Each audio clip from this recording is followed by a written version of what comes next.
elevations already marked on them. So you just go to a standard benchmark and work from there. You don't know what you're talking about. Do you? Yes. Okay. I'm on my way to do a topography right now.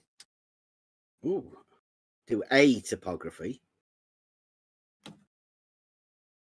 Yes, I'm literally on my way to do a topography.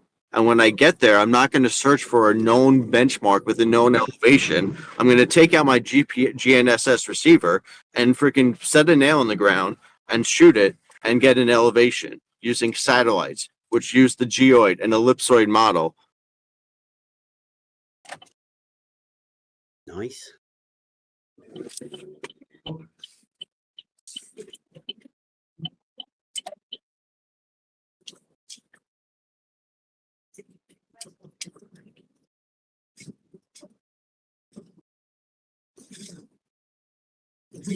So, again, not going to search for a known benchmark with a known elevation. Because then I would have to freaking go to town halls and get research maps and do all that freaking stupid bullshit to find what elevation that benchmark had on it. Is it not already marked in your system? That's not how it works, no.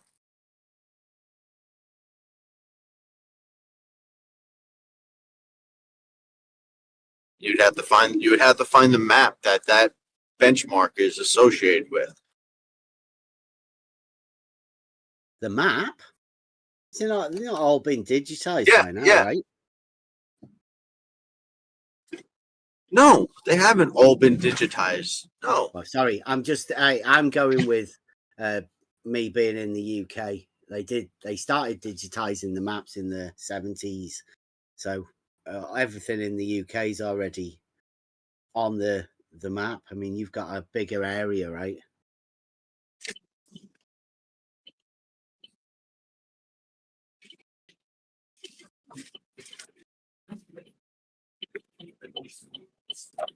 Can you not just get your satellites to do your topography? Or does it need you to put the nail in?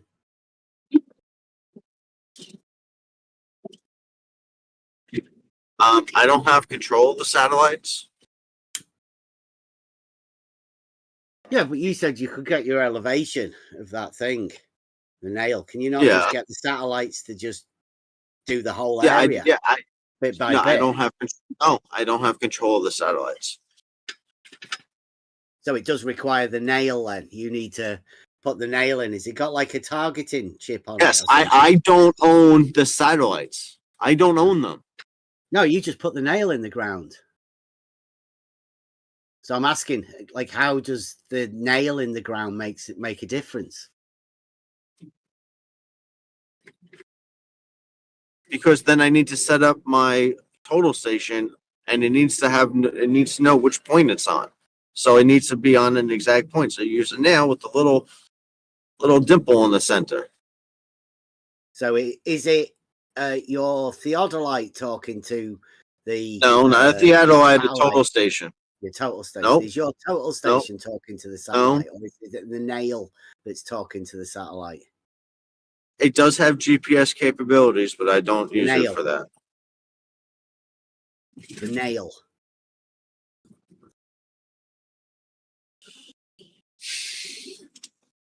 Because you said you'd put the nail in to get your elevation. No, that's not what I said. I said I use a GNSS receiver. Okay, so the GNSS receiver is communicating through the nail to the satellite. No, not through the nail. No.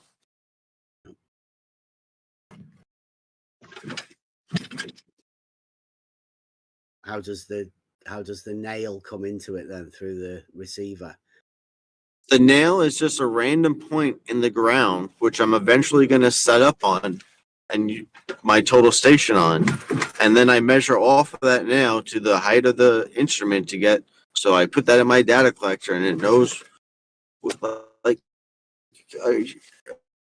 Yeah, but is the Are you just satellite trolling? telling you Like, the height of the nail or the height of the tool for you to associate to the nail? That's the bit I'm confused about. It's like, where do you get the height of the nail from? Where does that? it's an orthometric measurement, and then it's combined with the geoid and ellipsoid models to give an elevation in real time. It's an Yeah, given RTK to you measurement. from the satellite. Real time kinematics. Yeah, Yeah. fancy gear. I mean, it has changed, obviously. Yeah, now they got like ridiculously fancy things that you don't even need to have the GNS receiver level. You can measure it at an angle. Freaking, it's insane. Yeah, it didn't even have GPS when I did surveying. I had to do traditional old school shit, working the elevation from benchmarks and differential leveling.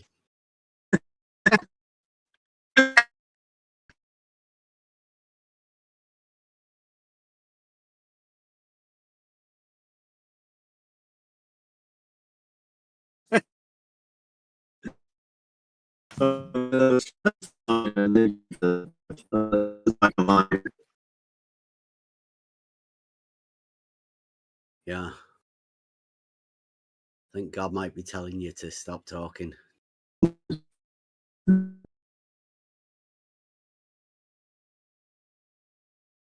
Oh, God.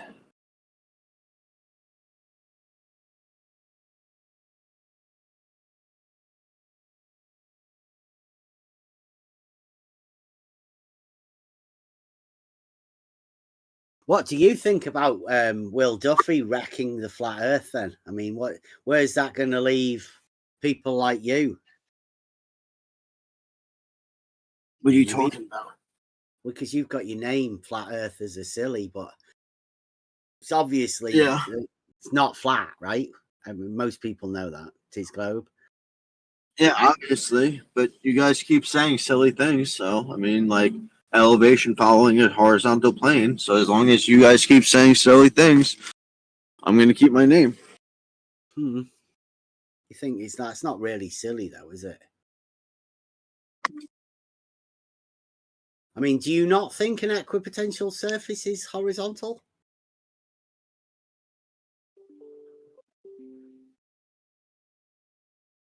You say that.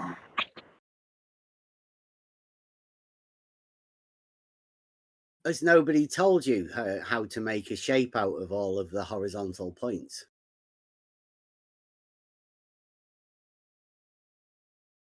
Lack of the 3D world is mystifying.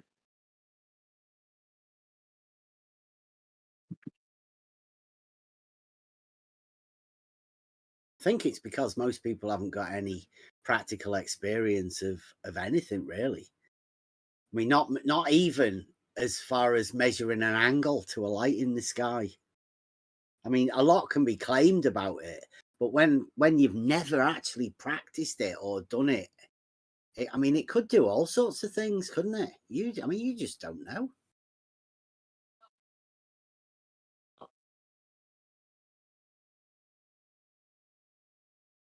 You can say other people did it. I mean, that's good enough sometimes.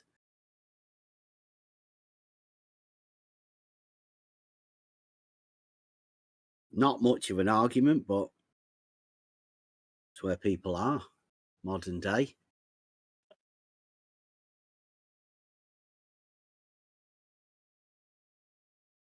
Make up any old nonsense.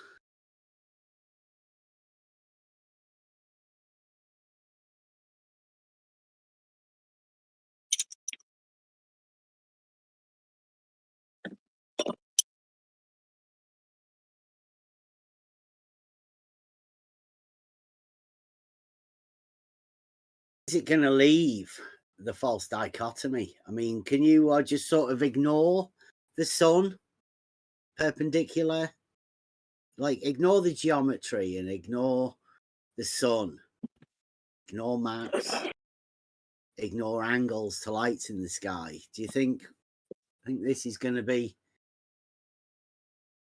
much of a topic of conversation if you take all of those things off the table?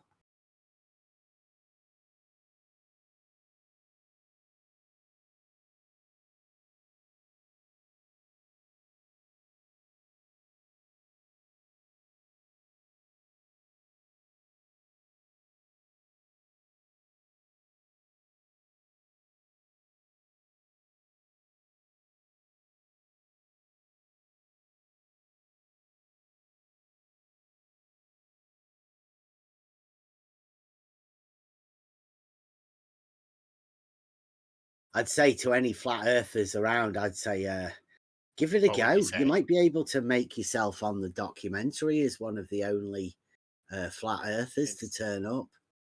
Is this the? Do you always talk to yourself in the third person? When's the debate happening? Saturday. I don't know. This guy says elevation follows a horizontal plane, but yeah, at the same time, that's not flat Earth. I don't.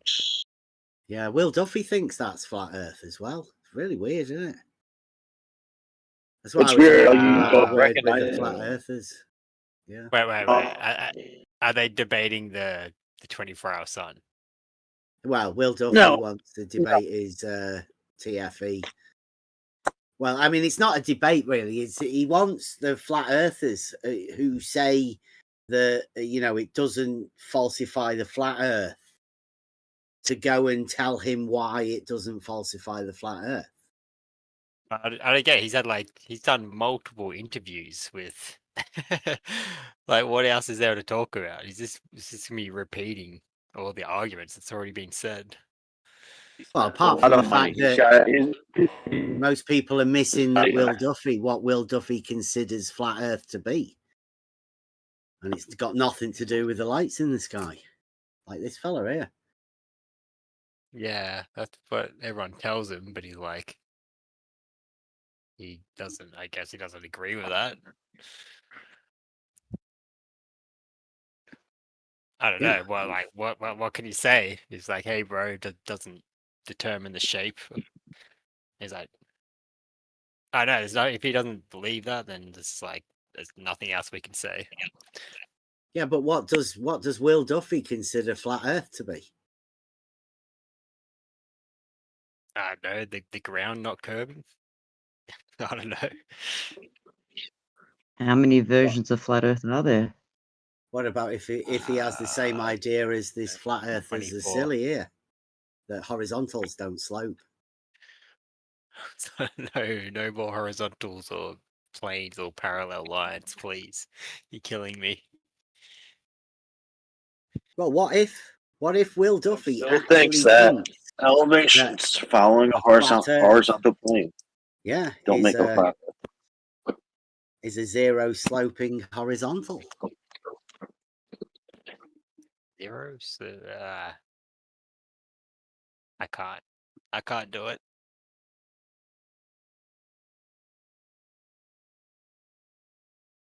Yeah, I want to see the debate but I don't know who's that. What is everyone gonna? Who's showing up to the debate? I've been asking as many flat earthers as I can, and I think Whitsitt said he's got it booked for the 23rd, but he's just after doing something. I mean, I don't know what Whitsitt would do. Nathan, Karen B, all of the big names that you'd say that are left for the flat Earth, they've counted themselves out, so they don't want to go for it. It looks like. Have you seen the? I don't know what they're called. Bev, don't be so down on yourself. I'm sure you're like a very, very proud member of the Flat Earthers. They appreciate you. I'm sure they do. The virtual reality guys. They're the ones that I think are gonna turn up. Ronnie, is it Ronnie? I don't know what their names are. Jason and Ronnie, I think. Yeah. They're doing like a practice thing on Friday to see, anyone that wants to turn up. So I'll go and have a word with those guys. Okay. But I mean, it's up for grabs the way I see it. He's finishing off his documentary with this as a finalizer to show that flat Earth's sort of going to be dead. They've got no argument. They've got no comeback to him. I think that's what he's doing, and he's going to put that at the end of his documentary to show that flat Earth is actually finished. Of course, he's going to make some hit piece for sure. Yeah. That's what the idea of it. This is to finalize all flat Earth rebuttals. It'll just be like, look, the flat Earthers have got nothing. All of these flat Earthers have flipped because they can't talk about it. None of the other flat Earthers are even willing to defend it. There'll be no topic of conversation about the sun circles. Done. Talk about the 24-hour. I know we always talk about the 24-hour sun. Yeah. You never know. It might even go round to people being deluded, thinking that horizontals have to slope, change elevation. And that's what people might actually consider the flat Earth. Like, you might have to get around to having conversations about things that occur in reality, not some deluded understanding of model afflicted people and their scripts. You never know.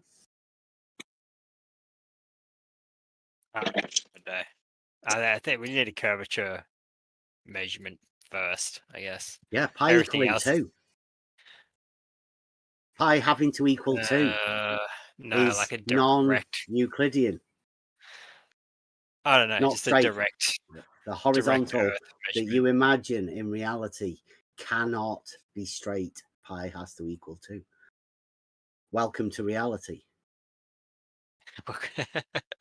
That's a good one. It's a real globe where horizontals don't change elevation. Wait 1 sec. I'm trying to work and talk. Yeah, I've got to get going. Hang on, Bev. Do you want to see how this works? See how what works? Yeah. How we get an elevation on a nail. I thought you want to learn. Yeah. No, don't do it. Don't do it. Yeah. But yeah, did you see my video? Because you push your... See the RTK fixed? It's talking to the satellites over there. This is called a GNS receiver. Yeah.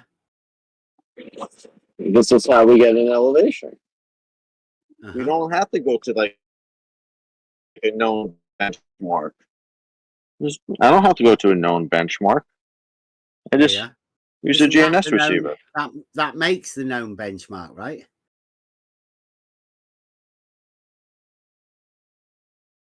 Are you saying that you don't actually have any known benchmarks? There are benchmarks around, though, right? This is creating a benchmark. Yeah. But you do still have you do still have known benchmarks, right? You mean the things that are called out in deeds for property corners? No, they're the corners. I mean, the known benchmarks. I'm only talking from in the UK. There are established known benchmarks. Yes. But we don't have to find those when we go to do it, like just any survey. We don't have to find them. Okay. The only thing we have to find are any property marker monuments or stuff like that that are either in the file map or in the deeds. That's how that works. All right. I've got to get going. I'll talk to you later. Always interested in the surveying trade. See you later.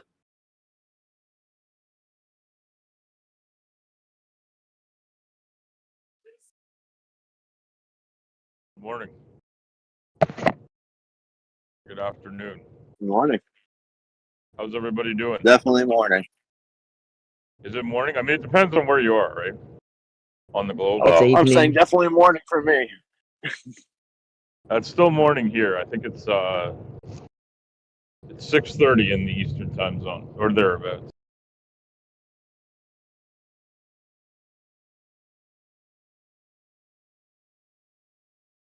I was trying to understand what Bev was saying, and again, I couldn't understand it. But he had to take off. So, just one day he'll explain it. I got him to say that if you follow, no matter where you go on Earth, as you're traveling, as long as you're traveling along the same elevation, he thinks you're following a horizontal plane. So I tried to tell him that means he's a flat earther. Yeah. And he doesn't understand. No, he doesn't. He doesn't like that, but he's very repetitive. He's kind of like a see and say, like above see and say. He'll say the same things over and over again, and he ignores the existence of spherical geometry. I think, or he did anyway a couple of years ago. I don't know if he's ever acknowledged it. Yeah, I don't think he But- understands. Like I told him he lives in the 2 dimensions. You got to get into that 3rd dimension. He's stuck in 2D. Yeah, it's an interesting thing. He thinks he has a gotcha. I don't know what that is. I mean, I get it. Like, he's not the most unpleasant person that comes around. So, like, No, he's funny. He's funny. He is amusing. Yeah, I mean, if he's just doing a bit, he's been doing it for a long time. Yes. Without tipping his hand. So I guess I can give him that. Yeah, I heard someone. I guess maybe Bev brought it up as like I heard Will Duffy's doing this like sort of debate type thing with flat earthers, and nobody knows if anybody's going to show up to that. Is that what people are saying? Yeah. Yeah. Okay. It may be interesting to see if anybody brings anything legit, because a bunch of people have done rebuttal videos, right? Like where they say, and maybe it was Bev brought up like the VR idea, like that they. I mean, I don't know how they put VR goggles on everybody that watched the video, but like maybe that's what he means by that, or maybe he just means that they did this all like as like a CGI video type thing, despite having. Is that what he means? I think VR Earth is originally the southern stars were a reflection of the northern stars, and now they've got the coffee cup caustics for the sun. So it's all that kind of weird Wixit shit. Yeah, oh, like that. That the firmament is like the inside of a coffee cup cylinder that would reflect light in a weird way, and then so the firmament is the reason why we have a 24-hour sun that changes depending on which half of the year we're in, as to whether it's the northern hemisphere or the southern hemisphere. Except some of them have gone a bit further, like Wixit, and there's not really a dome, a physical dome. That's just perception and eye and light and that kind of shit. And it's actually still a flat disk above your head of stars. And just your personal dome and things make it bend. So there's a few different versions. So instead of being in a snow globe, we're in like an ice cream sandwich, and we live in the ice cream, and the ground is the bottom cookie, and the stars in the sky are the top cookie, and the chocolate chips are the stars. Yeah. Yeah. All right. It's really good. Oh, that sounds delicious. Sign me up. Because you either have to go with they didn't go there and the whole thing's just fake, or you have to come up with some new age bullshit science to explain it. Well, where did Witless go to be a dumbass for a week and a half? If it wasn't Antarctica. Well, that's just it. You've either got to then believe that Whitsitt and Jaren sided with the other side, or they got fooled by some amazing technology that America has. I guess maybe, yeah, because it was mostly Americans that set this up, right? There were a number of participants from other places around the globe. But like, you know, they're all like, you know, westernized. Like I don't think anybody came from like a non-westernized country. There was an Australian, right? Because Critical thinks in Aussie, right? Am I correct Yes. on that? Yeah, and then Yeah. Will's from Colorado, Toon's from Minnesota. Witless is from the land of the terminally ignorant and super confident. I don't know where Jaren's from, but he's American. And then there's who else was there? There was Dave McKeegan. He's a Brit, right? He's like from England. So that's another country. Candace Owens' cameraman, whoever he was. Yeah, and there I think Candace is American. I don't know if her producer camera guy. And then there was a documentarian who's like the flat Earth guy. I think he was American too. I forget his name. He did an interview with Toon like shortly after they got back though. And there was Lisbeth, and she's also American. So I mean, it's mostly Americans doing a psyop on us, I guess. Yeah, basically. But they also got the Chileans involved because they went to Chile. Did they? Did they go there? Well, they definitely went to Chile. Like that's, I mean, we saw them in a restaurant. You can't go to a restaurant that isn't in Chile and do like a show. So that's, Have you not seen a Hollywood studio? I mean, they look pretty real. No, I've never been. I mean, I've been to Hollywood, Florida, but I've never been to Hollywood, California. Well, my cousin lives there. My cousin lives in Hollywood, but like, I mean, she might be a psyop too, right? I've been invited to visit her for over 20 years, and I've never gone because I don't know. It's a long trip, and I don't have any other business there. And she comes here because she's from here. So, you know. Well, she's actually from Wales, but she kind of grew up in Canada and Europe and different places. But that's a story for another day. But yeah, I do have reason to believe California exists because I know a couple of people there.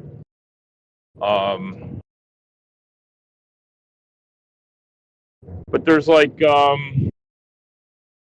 I don't know. I don't think Flapzoid thinks they did it in a studio. They didn't leave America. It was done in a studio. Yeah. Is it David Weiss? Because he's friends with Jaren. Can't really say that they didn't go. So they have to come up with his coffee cup caustics and all that. Yeah, Dave Weiss is so stupid. He's very you can't have that much ignorance without a container, that's for sure. What a fucking numpty. Yeah, Dave Weiss is like I mean he's a grifting con man who just won't give it up. And I guess like there's still enough people buying his bullshit. And nobody willing to do anything about it, but like yeah, he's wildly he's a toxic individual too, because he's always sowing the seed of doubt in the minds of people that just lack an education in science, which is not necessarily like a character flaw to not have taken science. Like not everybody's into it. I'm into it a lot. I love it. But, you know, people have different interests and there's nothing wrong with that. But there's like a big move afoot to do that. And I guess like nobody's calling him out on it because there's lots of people in America in particular. Like the USA is like going anti-science, like balls to the wall on that. And most people aren't bothered because it's flat Earth.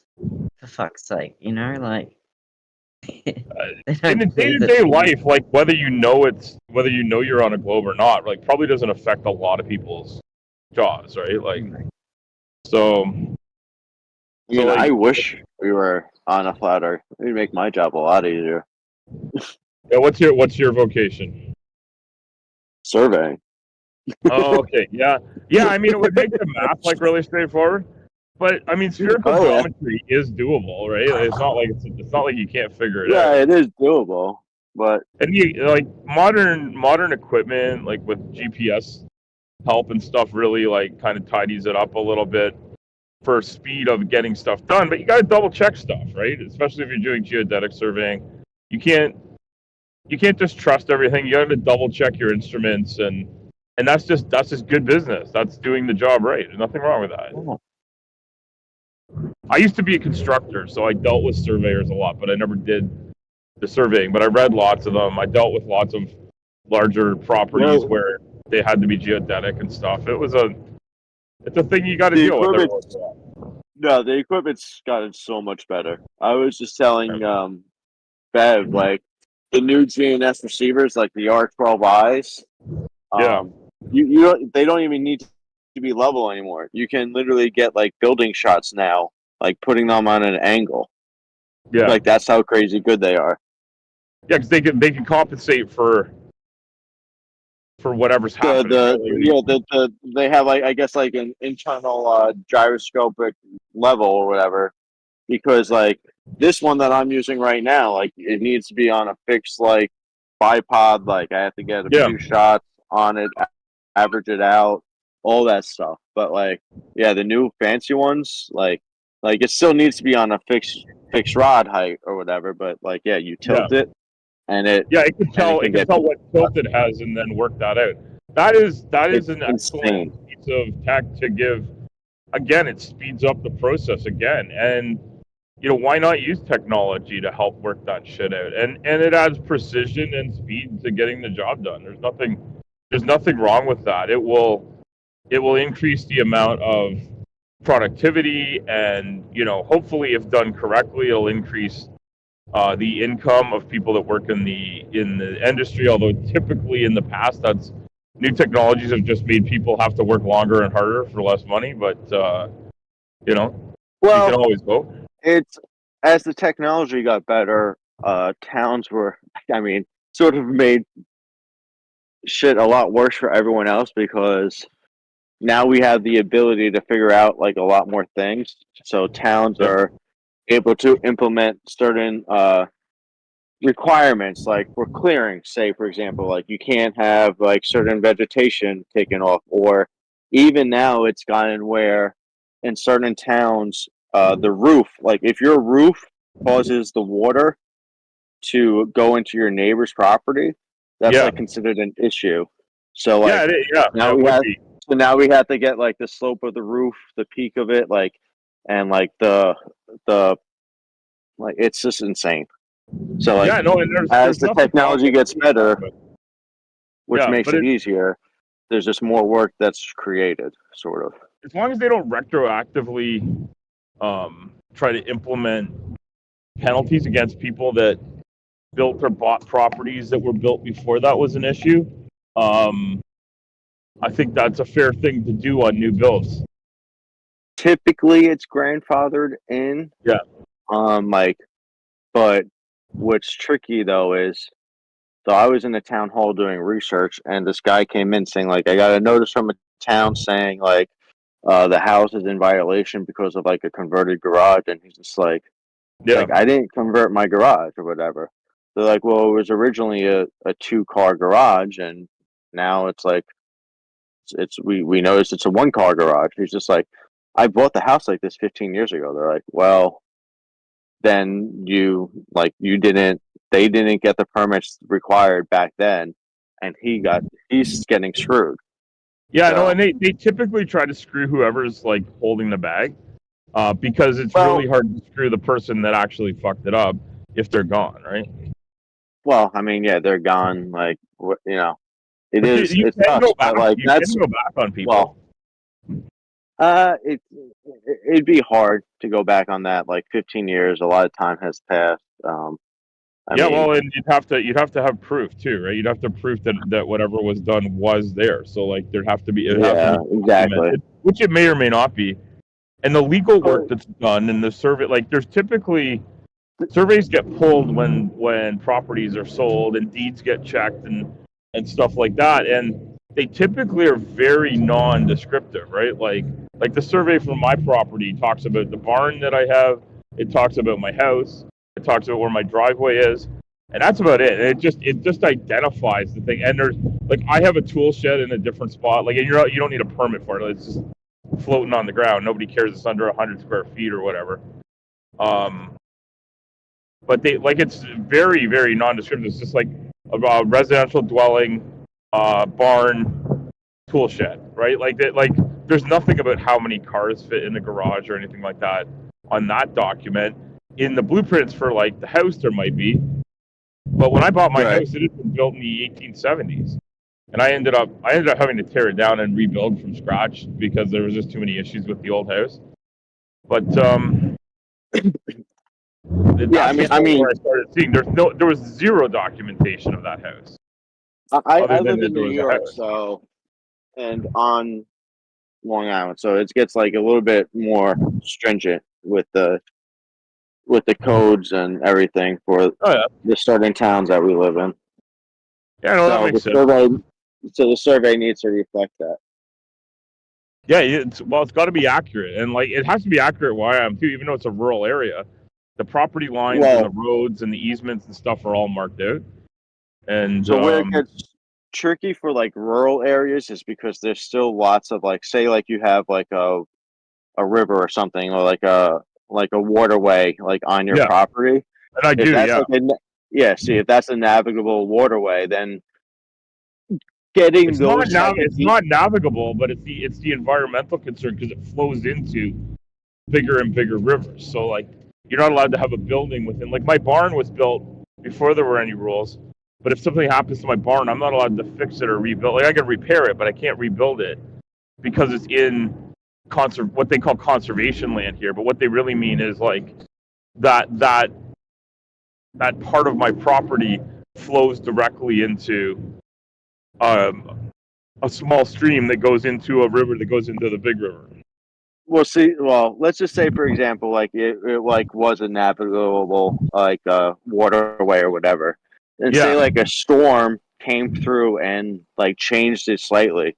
Your deed most likely reflects that your property goes to the waterway, and that's where it stops. So, like, really, like if you have a big enough storm where like this happened in Vermont, like huge rivers got like put back to where they used to be like hundreds of years ago. Oh yeah, like, there was like a huge problem. Erosion control isn't there, so it's just going to do whatever it's going to do, right? So like it was insane. Like everyone was just like, "Well, wait, what does this mean? Does my property now like decrease in size?" Like it I don't know. It gets crazy. But yeah, and it's a natural process that's well documented as well, right? Like nobody doesn't know this happens. Well, I mean, I don't think a lot of people knew that like the river was going to get like this happened in Ludlow, Vermont, or whatever. Like, rivers were like, I think this was during Irene, I think Hurricane Irene. Yeah. Yeah, like entire rivers were shifted like 100 feet back to like their original like pathways or whatever. Like I don't know, there's something insane. Yeah. And like, well, like what do you do now? Like does like because the property, your deed says that it's up to the waterway. Like that's what your deed says. So yeah, I mean it would change your like I guess you wouldn't have to deal with it until there's a new survey done, but maybe they wanted to get up ahead of that. I don't know. Is that something? Well, the problem is like because in Vermont, like people will go, they just walk up rivers to like go river fishing and stuff like this. Yeah, no, and like that's like fair. People will have problems saying like, oh, like you're on my property, but it's just like, well, no, like I just walked the river, like, and you don't own the river. In Canada, it's the same. Like you can't, like you don't own the water, and you don't own. Like it's basically free access to parts of your property that are on the water. Like I can't remember. There's a certain dimension back, and it depends on the type of waterway. But so a lot of times it could be like a distance from like the deepest. There's like a technical term for it. Fuck, I can't think of it. Like basically where the water like flows the fastest, which is usually the deepest part of the water. It's usually in the center, and they say like a distance from there because that's like. I don't know. It gets really complicated. Yeah. Would you look? But I don't have to deal with a lot of that in New York, so. Well, that's good to makes hear. my life. It's nice to have a fairly straightforward situation.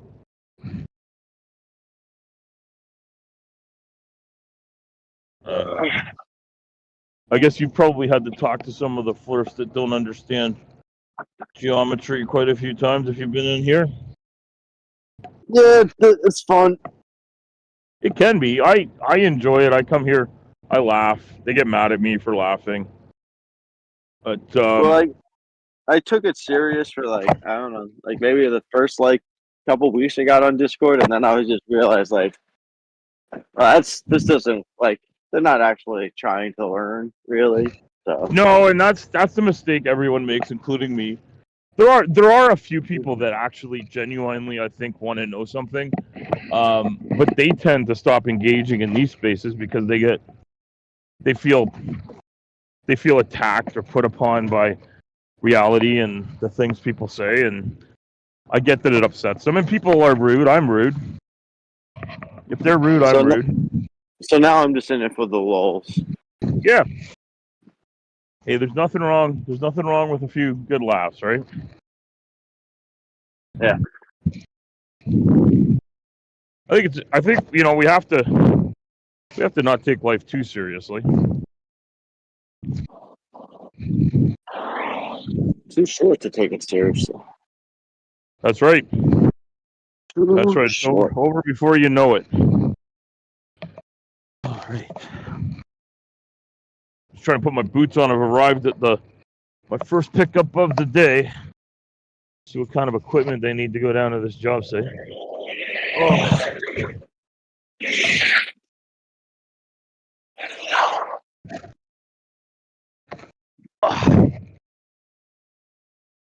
But I guess there's no flat earthers here to talk to, so there's no funny conversations going on.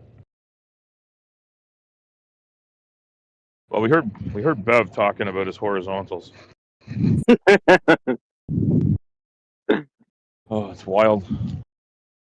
I don't think he's the most toxic of the people, though. He seems a little more straightforwardly friendly, and I don't know why. Every single time I talk to him, he pretends like we never talked, and he literally has me banned from his room. oh, I'm sure I'm banned there too. I made a video about spherical geometry for him a couple of years ago. He's never said a fucking word. And yeah, it's people like his mods or whatever got really mad at me really fast.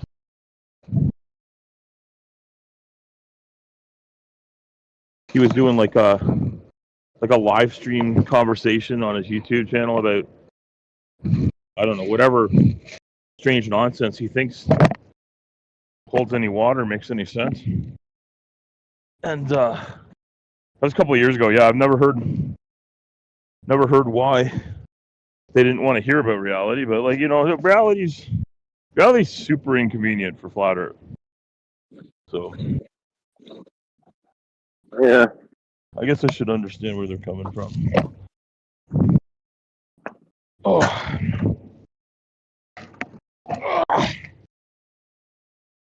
Don't get old. Too late. Fuck up your knees. Too late. Working in construction didn't do me any fucking good either. Oh. Skateboarding and snowboarding in the 90s didn't do me any good either. Well, I did some snowboarding. I also played rugby. I did a lot of stupid things that have fucked me up.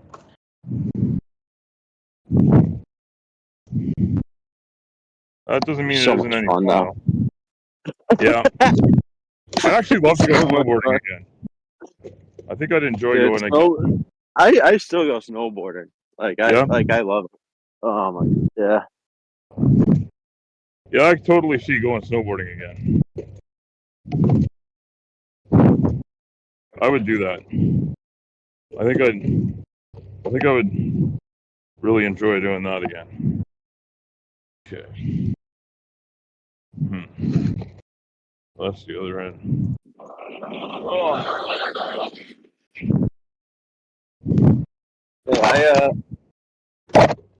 I traveled to Switzerland by myself just because I wanted to snowboard, and everyone, like all my friends, thought I was crazy.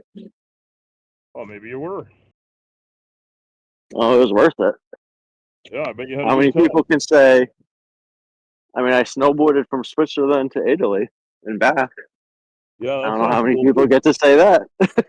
Anybody that does it. Lots of people in Europe probably can say that. But yeah, it's a bit of a big trip if you're coming from North America. I've never been there. I've been to Italy, I've been to France, I've been to Monaco, and I've never been to what do you call it? Like, I've never been to Switzerland or Germany, and I'm the going UK to Germany I've next flown month in and out of. for Oh, yeah? Oktoberfest. Oh, Yeah. cool. Yeah, Next me and my month. wife. Yep. Oh, so Oktoberfest starting in September there? I didn't know that. Yeah, it's like I think it starts September 15th or something like that, like the last 2 weeks of September. No, cool. Well, that sounds awesome. Yeah, I'm excited. I'd love to go for that sometime. My father-in-law is German, and he took his kids there when my wife and I were. Well, we weren't quite. We were together, but we weren't married yet. And he took just his kids on a tour there, which was cool. And they met a bunch of their family there, and that was quite a number of years ago. She's never been back, and we've always talked about wanting to go again, but that requires a lot of money that we don't have. So another time. Yeah, I don't have any kids yet, and me and my wife are pretty well off. So. Oh, that's good. Yeah, I know kids have definitely taken a chunk of our European vacation money is gone. But yeah, no, kids are awesome, but you know, I don't make a terrible amount of money, but I don't make going to Europe money and raising the kids money. Yeah, I hear you. Yeah, kids are so much more expensive than you'd ever think, I guess, but it is what it is. Why is this doing this? Oh. Flat earthers are silly. What am I doing? Is that you? Oh, I don't know who I'm talking to. Yeah, you're talking to me. Oh, yeah. Okay. I'm trucking, right? So I stopped and I just looked at my phone because I gotta look at the number for this run I'm doing here. They're assigned. Oh, so you didn't see what I was doing before? Oh, I have no fucking clue what you were doing before. Oh. You see now? Yeah. No, I gotta go back to it again. What are you up to there? Oh, yeah, you're holding your stick there. Yeah, surveying. I'll show you what I'm doing. Oh, it's facing the wrong way. How do you flip that? There we go. See, I'm sitting in a truck here. Nope. But yeah, no. See, there's cranes and shit around here. We're gonna load some shit up here.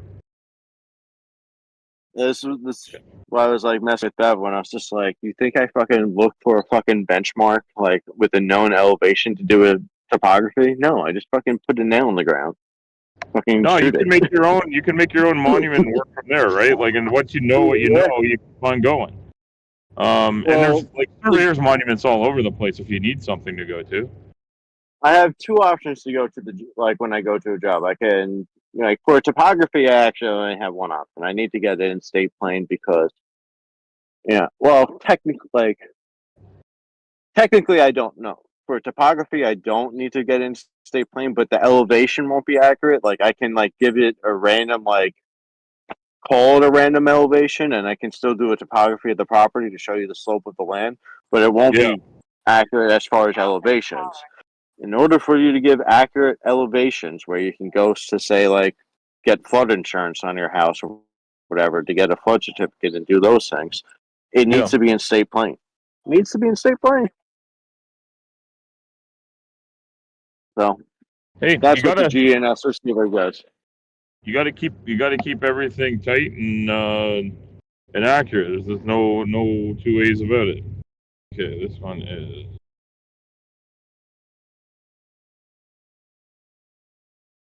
All right. Day of the week is Tuesday already? Yep. fucking wild. Time goes by so fucking quick. Oh. All right. We're filling out my Now, let sheet me here. ask you. You're a trucker.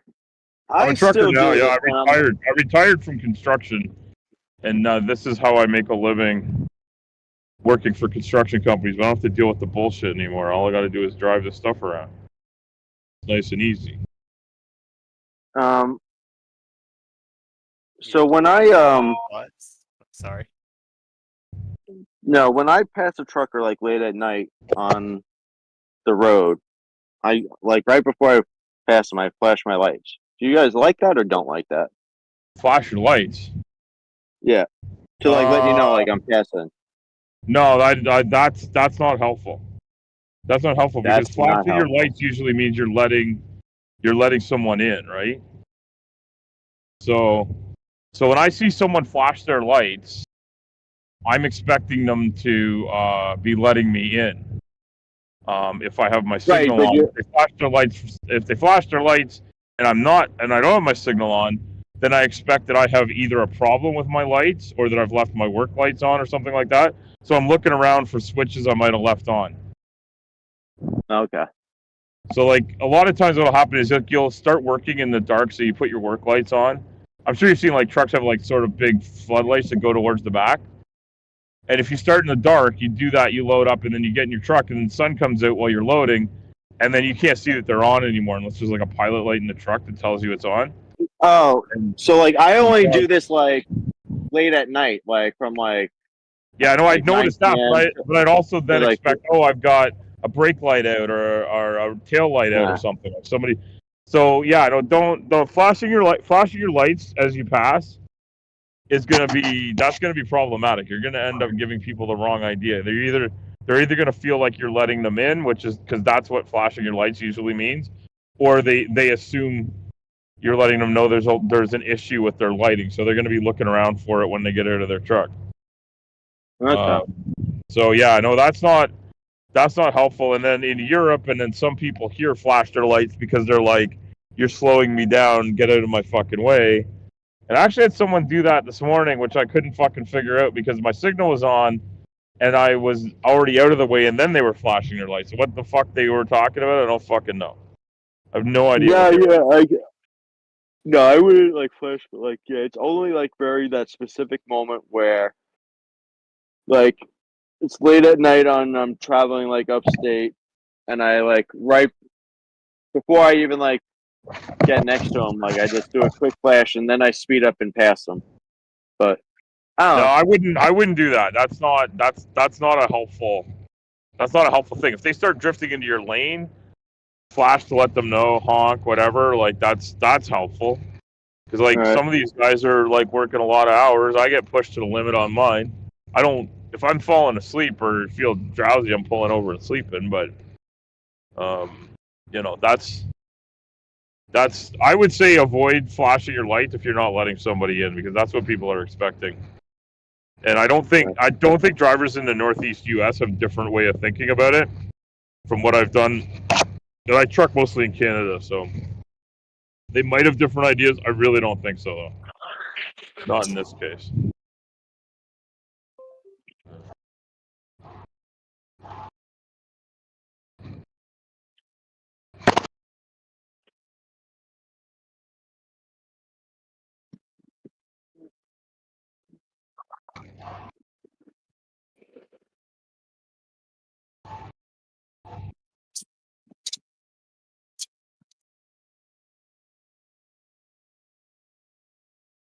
Oh boy. Give me that. Right, so you just drive the building supplies. Who, me? No, I mostly move equipment, and I sometimes carry around like precast concrete and lumber and stuff, but mostly I move equipment. So my old job I mostly floated like really big equipment. This one is more medium-sized construction equipment, and so it's a lot of like skid steers and track hose and big lifts like man lifts, whether they be platform lifts or jib style lifts, and forklifts and material handlers and little small cranes and things like that on a regular basis. And then also these tunneling guys move all sorts of pumps and form work and stuff like that, because they do this what they call micro tunneling. And then we also move what they call a TBM, which is a tunnel boring machine. So it's a whole bunch of big heavy cylinders that run from about 10,000 pounds to 35,000 pounds a piece. So we run a few of those at once on the truck, and So then when they dig the tunnels, do they account for curvature? I'm only joking. You don't have to answer that. yeah, the tunnels are long enough they'd be affected by Earth's curvature. So they're probably trying to keep them level, because some of them are for drainage, and some of them are for water mains, and some of them for telecommunications. And they're doing them over multiple kilometers, so they dedefinitely have to follow Earth's curve. I'm only saying that for any flirts that might be checking it. Well, how do we verify that? Your claims, I guess. You just look at the blueprints for the tunnels. You can look at the surveys and the plans, and you'd see that they follow Earth's curvature. Because if they're level, they follow the curvature. And if they're level, well, sorry, go ahead. If you can get the company's blueprints, yeah, I reckon I'll look at them for sure. I mean, what you do is you go to your municipality, because they're publicly available documents. You cannot just go and build whatever the fuck you want, especially not for public infrastructure where you're digging up roads or blocking lanes and then tunneling under roads for multiple kilometers without the buy-in of the local government, which requires a lot of documentation that is publicly available. So you can go and ask for access to that information. You may have to pay to get it printed out, or they may allow you to just sit in their office and look at the documents in a room. You can pull them all out and you can check. And if things are level, or for drainage stuff, if it's level and then they want to have an imperial measurement, it's usually about a 1/4 inch per foot, or an 1/8 of an inch per foot is sometimes acceptable in larger pipes to allow drainage, and that would be from a level, and level is following the curvature of the Earth. And when they're doing other work, they have to follow it. That can go both ways, though. That can go both ways. It can be level and flat or globe. I mean, flat isn't a. We don't talk about flat in construction, except for maybe like countertops and stuff like that. Or you might talk about but level means following the curvature of the Earth. Yeah, but it always. Also, but that's that's the level can be off a datum on a level flat datum, so it can go both ways. I don't know what you mean. It can go both ways. Well, okay, just say across the water. Just say you got something a meter above the water. Sure. You can have something a meter above the water on curve or flat for 10 miles. Sure, you could theoretically, but because the Earth is unequivocally a globe, it's kind of a moot point. No, that's just logical. You can have something 1 meter off water, curve or flat. Like that's you could if the Earth were flat, you could have something a meter above it, and on our globe you can have something a meter above it. That I agree with. Yeah. So I don't know, because you're like, I know I feel like you're just giving the, how do I say it, the argument like that it can only happen on a globe. The measurements we take on Earth conform with a globe, so they don't allow for it to be something else, because it is unequivocally a globe. But that doesn't mean that you couldn't imagine an Earth that is flat and then have conversations about what could be possible on them, right? Well, you're saying measurements, that's what's coming into question now, isn't it? It's not. It's. I mean, you can question it, but it's not. It's not in question. It's verified so many times over. It's a moot But point. I know, but you've just said measurements, and then that's such a vague statement. Like you need to be more specific. Oh, okay, all right. So, how specific would you like me to be? Well, I think it's with this whole tunnel thing, and I don't know. Okay, so a But survey. then, if you want to other measurements, whatever. Sorry, go ahead. So there would be there would be existing surveys in any municipality that's putting in this type of major infrastructure, and that survey would be geodetic because we're talking about large areas. So we're talking about running tunnels for multiple kilometers to provide like brand new water mains, telecommunication infrastructure, drainage for sewers and stuff like that. So these things have to be like set very carefully on the surface level and under the surface. So they have to keep following. They have to keep following from wherever the property lines are, wherever there's like road allowances, and wherever infrastructure is allowed to be. And the infrastructure is often a combination of privately owned companies leasing the ability to run this underground, if it's especially for telecommunications and hydro. And there's private and semi-private companies that provide that around the world. It depends on the jurisdiction you're in. They have to have documentation of this, and they have to have permission to do it. They may have like a 100-year lease. They may have other contracts where they're going to provide telecommunications services, and they have to document this. So there's a certain distance that they have to cover with it. They have to provide a certain amount of material, and the measurements are taken over and over again to confirm that they're at the right depth, and that the tunnel is the right size, and that there's enough room to level or provide slope for drainage. I've heard other arguments too, where like when they do this, they're doing planar surveying, which is like 10 kilometers at a time, and they treat that 10 kilometers as a plane. There's no fucking way it's over 10 kilometers linear, possibly 10 kilometers square, but there's no fucking way it's 10 kilometers square, 10 linear kilometers. Probably Like 10 kilometers square.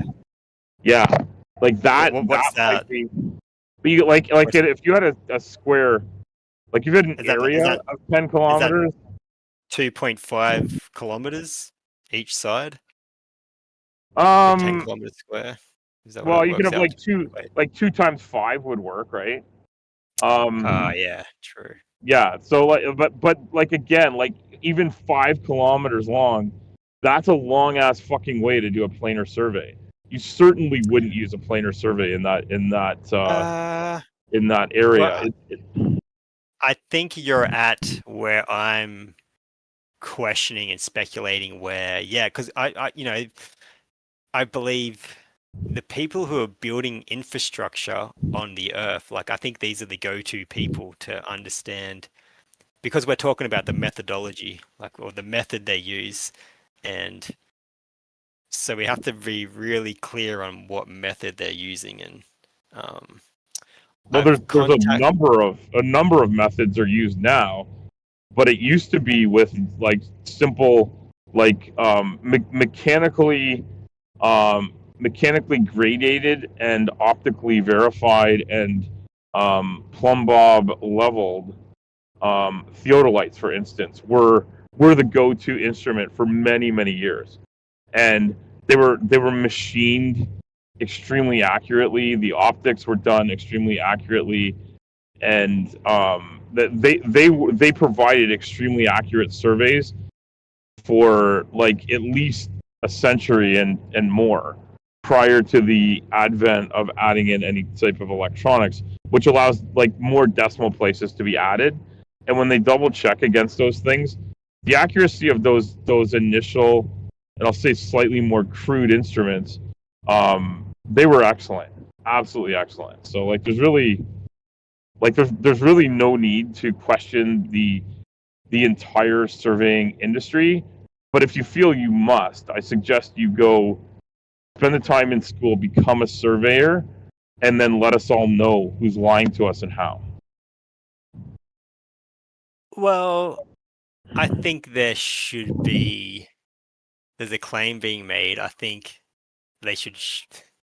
I know because I have contacted geodetic surveyors, and it's interesting what they say, but I cannot find a video or anything from like start to finish on them, doing a particular point, where it's like, I'm here, that's my target, this is my results, blah blah blah. Like So how hard did you look for that?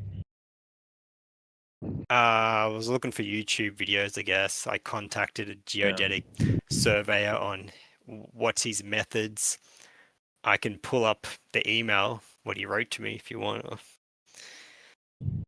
It was because he said, I don't know. He was talking about the stars, like they measured the stars, and something about the meridian.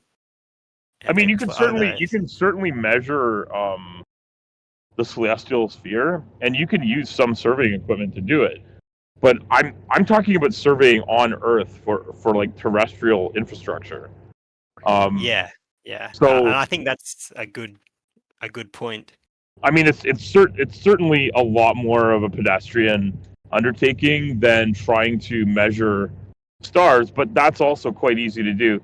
And the instruments are really they're really extremely well made. Even the like the ones that don't involve electronics and stuff, they're exceedingly good ways to get shit done. So like I don't understand what your problem is with them. But if you have a legitimate concern, I really suggest that you become a surveyor and expose this grift that they're at, right? Like because you're gonna do it and not actually work as a surveyor. You're just gonna go to expose all of their lies and what they are up to, right? No, I just want to see the method they're using and just explained in layman terms, I guess. Like it's. I can explain it to you in layman's terms, but every time I do this, people doubt what's going on because I've even had people say that measurements in mathematics are not valid ways to determine what's going on. So, I'm willing to have the conversation, but it really, in most cases, comes down to using finely machined instruments and using math, like fairly basic trigonometry and other maths to determine what's going on. And it requires accurate setup, and it requires accurate readings, and it requires using the math correctly and doing it correctly, and then double and triple checking everything that you've done. That's how you do surveying. That is basically that. In layman's terms, that's what it is. Because by measuring distances and angles, and knowing what we know about how spherical geometry works and how Euclidean geometry works, you can do this trigonometry and figure out how far away things are. And over short distances, you're right, you can treat things as flat, and for planar, for very small areas, because the curve of the Earth is it's a very large radius and therefore a very, very gentle curve. So over small distances, even over like doing a property of a few acres, you would not be able to like determine like the margin of error in the instrumentation if you're doing it quickly probably is not that much different than the actual curvature that you'd measure over like what is really just a few hundred feet or dozens of meters. I guess I'm not like professional enough to really give up a professional rebuttal. Like someone in the survey world, I guess, has to understand our arguments and where we're coming from and have more of a professional. Well, go ahead. I was a constructor for 28 years, so go ahead and tell me what the rebuttal is. Tell me why that isn't true. What I'm hearing a lot is they calculate the curvature into it. They know the curvature is known, and it's measured and verified in geodetic surveys. Geodetic surveys show the curvature. It shouldn't be known. It should be just there and measured. So the second sentence I said it's measured and verified in every geodetic survey. So the measurements they take in a geodetic survey confirm Earth's curvature. And the reason it's confirming at this point is because we're centuries past knowing the exact size of the Earth. I'd see now to have to come to a specific measurement on like location, their target, what the what. So just has see to it, go. just investigate what a geodetic survey is, and do more investigation. And if you really have to see it in a video rather than getting properly educated, well, I mean, you could talk to someone like Shubil here. Shubil, I know knows their stuff, and then the other gentleman I was just speaking to may have had to go because he was working, and I'm gonna have to go shortly too. Yeah, that guy's left, but yeah, the guy that was I think it's Flat Earth is silly or something like that. He's also a surveyor, so he was doing surveying in the field. We were having a chat. All right. But yeah, like the fact that we keep building things properly and they keep on working over and over again around the entire globe using the same surveying techniques is a pretty good validation of the technique. Again, I would have to see what's going on there with all the methods and stuff. And yeah, I'd sign up. Like you could like I don't know what you do for a living, but like you might actually want to investigate becoming a surveyor. There's lots of work in surveying. There's lots of work for surveying companies to do infrastructure locates, to do infrastructure layout, to do site verification, to do grade control. There's lots of jobs that you could take, especially like at an entry level, that would pay you decently. It might be totally worth your while to go there. And two things could happen. One is you could blow the lid off of Big Survey and they that are controlling everything. And then you'd be like a totally famous person you'd have to, of course, hire security and stuff, but everyone would hold you up as a hero for showing us, I mean, someone would always be trying to kill you because of your wonderful work.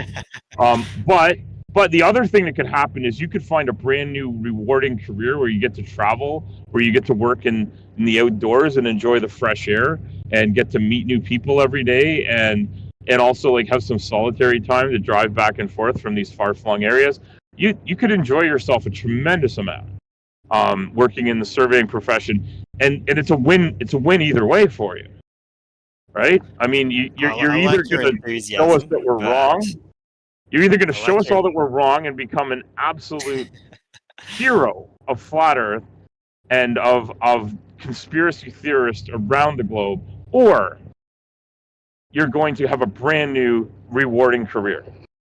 I mean, I don't see how you could lose with this. I like your enthusiasm, bro, but the reality is I'm not becoming a surveyor. Just putting it out there. But well, I mean, I don't know what your vocation is. I only know what my vocation is. I know what I did for 28 years. I know what I do now. I do a very calm, wonderful job where all I have to do is deal with idiots and traffic, and everything else about my job is fantastic. It's stress-free. It's stress-free. No worries whatsoever. I pick up heavy things. I move them to other places. I drop them off, and I pick up more heavy things. It is the most fantastic, stress-free job in the world, and I'm happy to have it, because running a company with a whole bunch of people and a whole bunch of bullshit to deal with from all sorts of sides was getting on my nerves big time. My doctor told me it would kill me. So happy to be doing this way. It's drive. Awesome. Do you drive like 8 hours a day or something? Or? Well, a lot more than that. I work usually 14-hour days. We're allowed to drive up to 13 hours of the day, but mostly I work when I'm what's called a regional driver. So like some days I'm driving all day or for a few days at a time, because Ontario is huge. Like it's a longer drive to the other side of Ontario than it is to the Atlantic Ocean. I can drive to Newfoundland quicker than I can drive to the Manitoba border. I've only been I flew into Vancouver, then I went to Whistler, and okay, Whistler's beautiful. Yeah, such beautiful scenery. Yeah, I've been out to the West Coast. I've trucked to BC a couple of times, and I've trucked in the West more often than like going all the way to BC. But I mostly work in Ontario and Quebec, and a little bit in the Maritimes. But I mostly work Ontario. And some days, like today I'm not going to be more than 200 kilometers from my home base, but I'm going to be back and forth. I'll probably drive 500 kilometers today, maybe 6, but I'm not going to be. It's just because I'm running back and forth across what they call the GTA. So it's around Toronto today. So I live a fair distance northwest of Toronto, in what they call southwestern Ontario, and that's where I do a lot of my work. But like, you know, depending on what the clients need, today they need us to move shit from the far northeast of the GTA to the far southwest. So it's going to be a long drive, a lot of sitting in traffic, and I got to do it twice at least. I've already driven 130 kilometers to get to where I am. Yeah, you stay safe, bro. Fucking. Does it get? I know, because I remember like if I drive for more than like 6 hours or so, I just start getting like woozy in the head. I don't.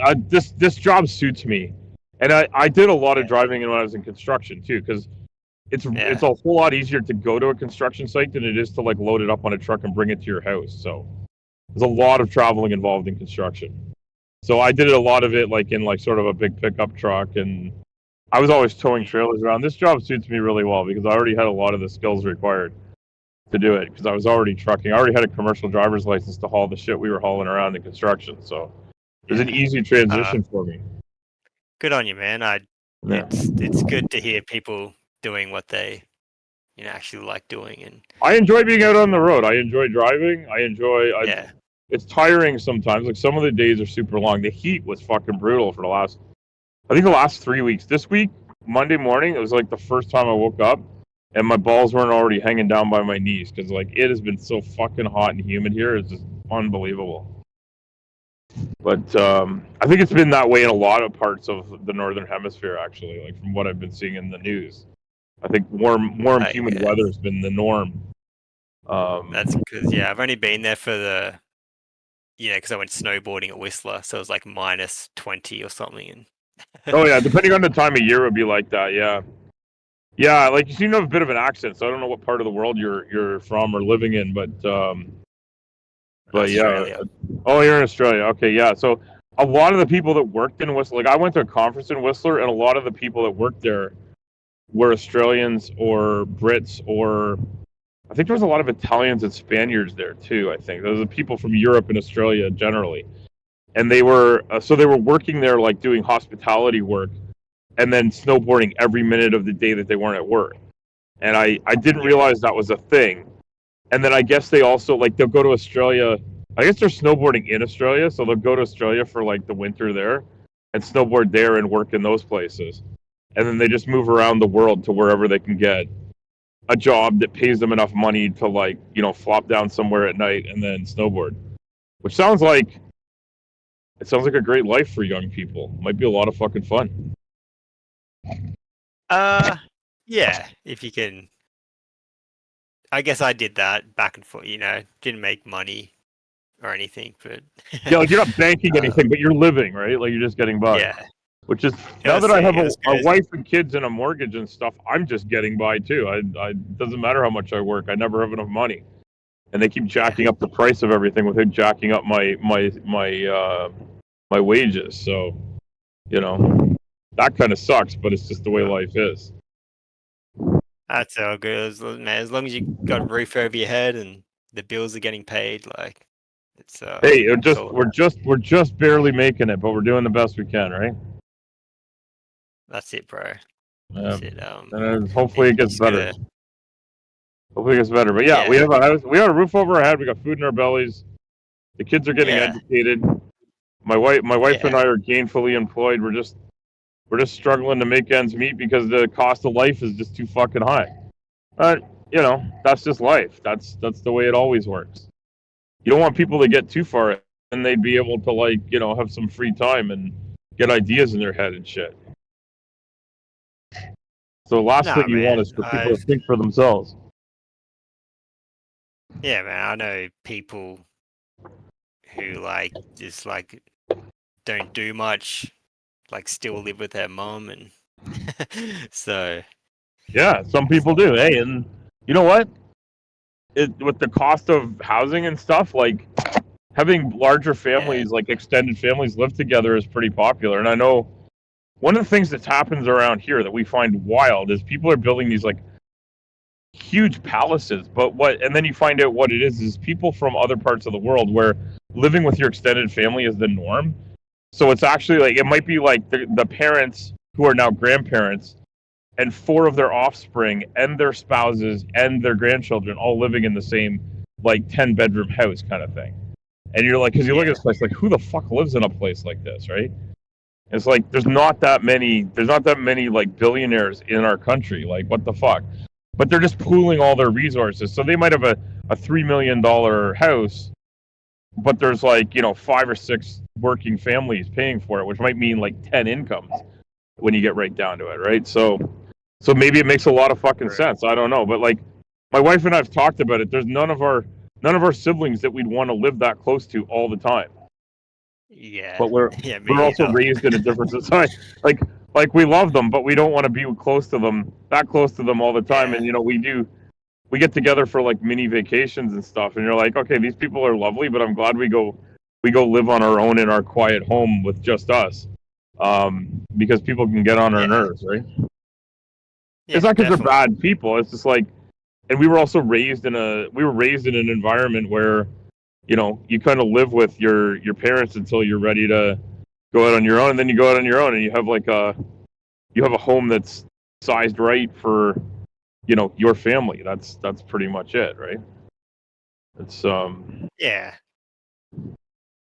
I guess it's because other cultures do live here with the whole family and 3 generations, and I don't know, I guess like they've been brought up into that, so they probably just I mean, if that's what you consider the norm, I think that works. But my wife has a colleague at work who married into a family like that, and she's from the same culture, if you will, but she didn't grow up like that, and she finds it extremely. I think like her husband's from that family, so she lives with her husband's extended family, and they're like, and she apparently just hides in her bedroom all the time because it's the only private space they have, and she's used to having that privacy. So for her, this is kind of off-putting. I wouldn't be surprised if they eventually do something different based on that, but maybe maybe she'll get used to it and start really enjoying it. But like, for me, spending a weekend with my wife's brothers and their wives and kids and stuff, that I find that it's amusing enough. But I'm definitely happy to go home and have the quiet. But it's it's kind of cool that the cousins can hang out for a couple of days and do their stuff, right? Like that's a nice thing to do. We're lucky we can do that ever. So I think that's it, because like the older I get, I realize how mental health is so important, and like having your own space and doing what you love and all that stuff. And that's definitely an important consideration, right? You don't want to not have a good headspace, and mental health is health. Like that's something I work as a patient advocate, and for a number of different things. I have a few conditions and diseases myself, and I've gotten into advocacy. And one of the things I've noticed is that people are starting to talk about this, but like the most important thing in any type of situation is if you're living with a chronic disease, your mental health will suffer, and your brain is part of your body. It isn't some separate magical thing that should be ignored or swept under the rug. But people have this. There's a lot of stigma and a lot of bias towards people with mental health issues of whatever kind they might be. And like mental health just has to become normalized as a health issue and not categorized as some separate, different thing or something that happens to, people that, have some wild issue that's terrible or whatever, right? You gotta stick with it just being a part of health. Because I can definitely feel it with jobs where I do a job for like a year or two, and then you start to get that feeling of just like I don't want to go into work, and Yeah, that can certainly be problematic. That's what I like about my job is, I mean, I've changed where I work a couple of times, but like the work that I do is very, very open to me being on my own and doing my own thing. I've got to be at the right place at the right time and move the stuff. But working with the people is pretty easy because it's easy to be pleasant for 45 minutes while people work on putting stuff on your truck. And you don't have to like them. You don't have to like have in-depth conversations. You're just dealing with the reality of the situation, and that's it. You get back in the truck. You're on your own, and you do your thing. So I enjoy talking to people. I come to a place like this for that reason. It's interesting to have a conversation. It's interesting to challenge your ideas and have someone say, "No, that isn't real," and then you can have a conversation about like whether it is or not.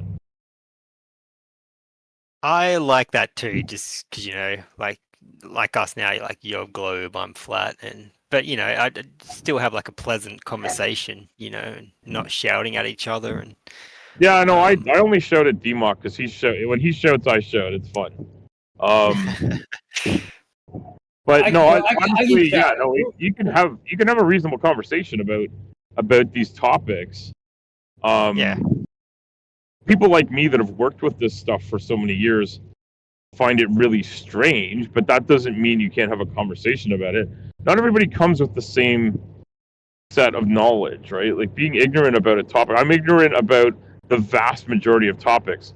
There are topics I'm ignorant of their existence. Like I don't even know there's a topic. So, it's kind of a big, there's a big swath of things people don't know about. And so it's not surprising to me that people can have wrong ideas about things. And it's not surprising to me that people want to challenge what people think they know or what people are certain they know. And it should be challenged. I think 10 years ago, no one thought flat was a topic. No, because like people, it's so well verified what shape the Earth is that people I think people are just shocked. They think it's a joke, and I certainly was among them. I thought it was a joke, and then meeting people that actually believe these things are possible with all the information we have and how many times it's been verified, it is just wild to think that could be possible. But again, once you start having a conversation, like, well, why does person A have this idea about it? And then further investigation, I think this is important, will show you that a lot of flat Earth proponents don't share the same ideas as each other. Yeah. True. It's definitely different ideas floating around, and I guess when it comes to models and stuff like that, but I guess we all agree on that. There's, it seems to be a lack of curvature or something. So that's the one thing everyone says. Everyone says like, I don't see the curvature when I stand on the Earth, and I get that. Unless you stand in certain places, there's not a lot of like reference points from which to get that information. Like where I sit now, there's a tree line that's so high I can't see the horizon, right? Like that, I could call it my horizon, but it's not a horizon. It's just there are trees that are like, many meters tall, way taller than I am, even sitting in the truck. And so I just can't see past them. And I'm like, well, I know what's south of them. I know I'm looking south. I know I know what's south of there. I've driven that road. I know exactly what to expect should I walk over there. And if I go to like up the road, I'll be at a higher elevation. There will be a horizon. And I'll be able to see a certain distance. And I'll also realize that because I can't see past that horizon, we must live on a globe. But flat Earth proponents will have some other explanation.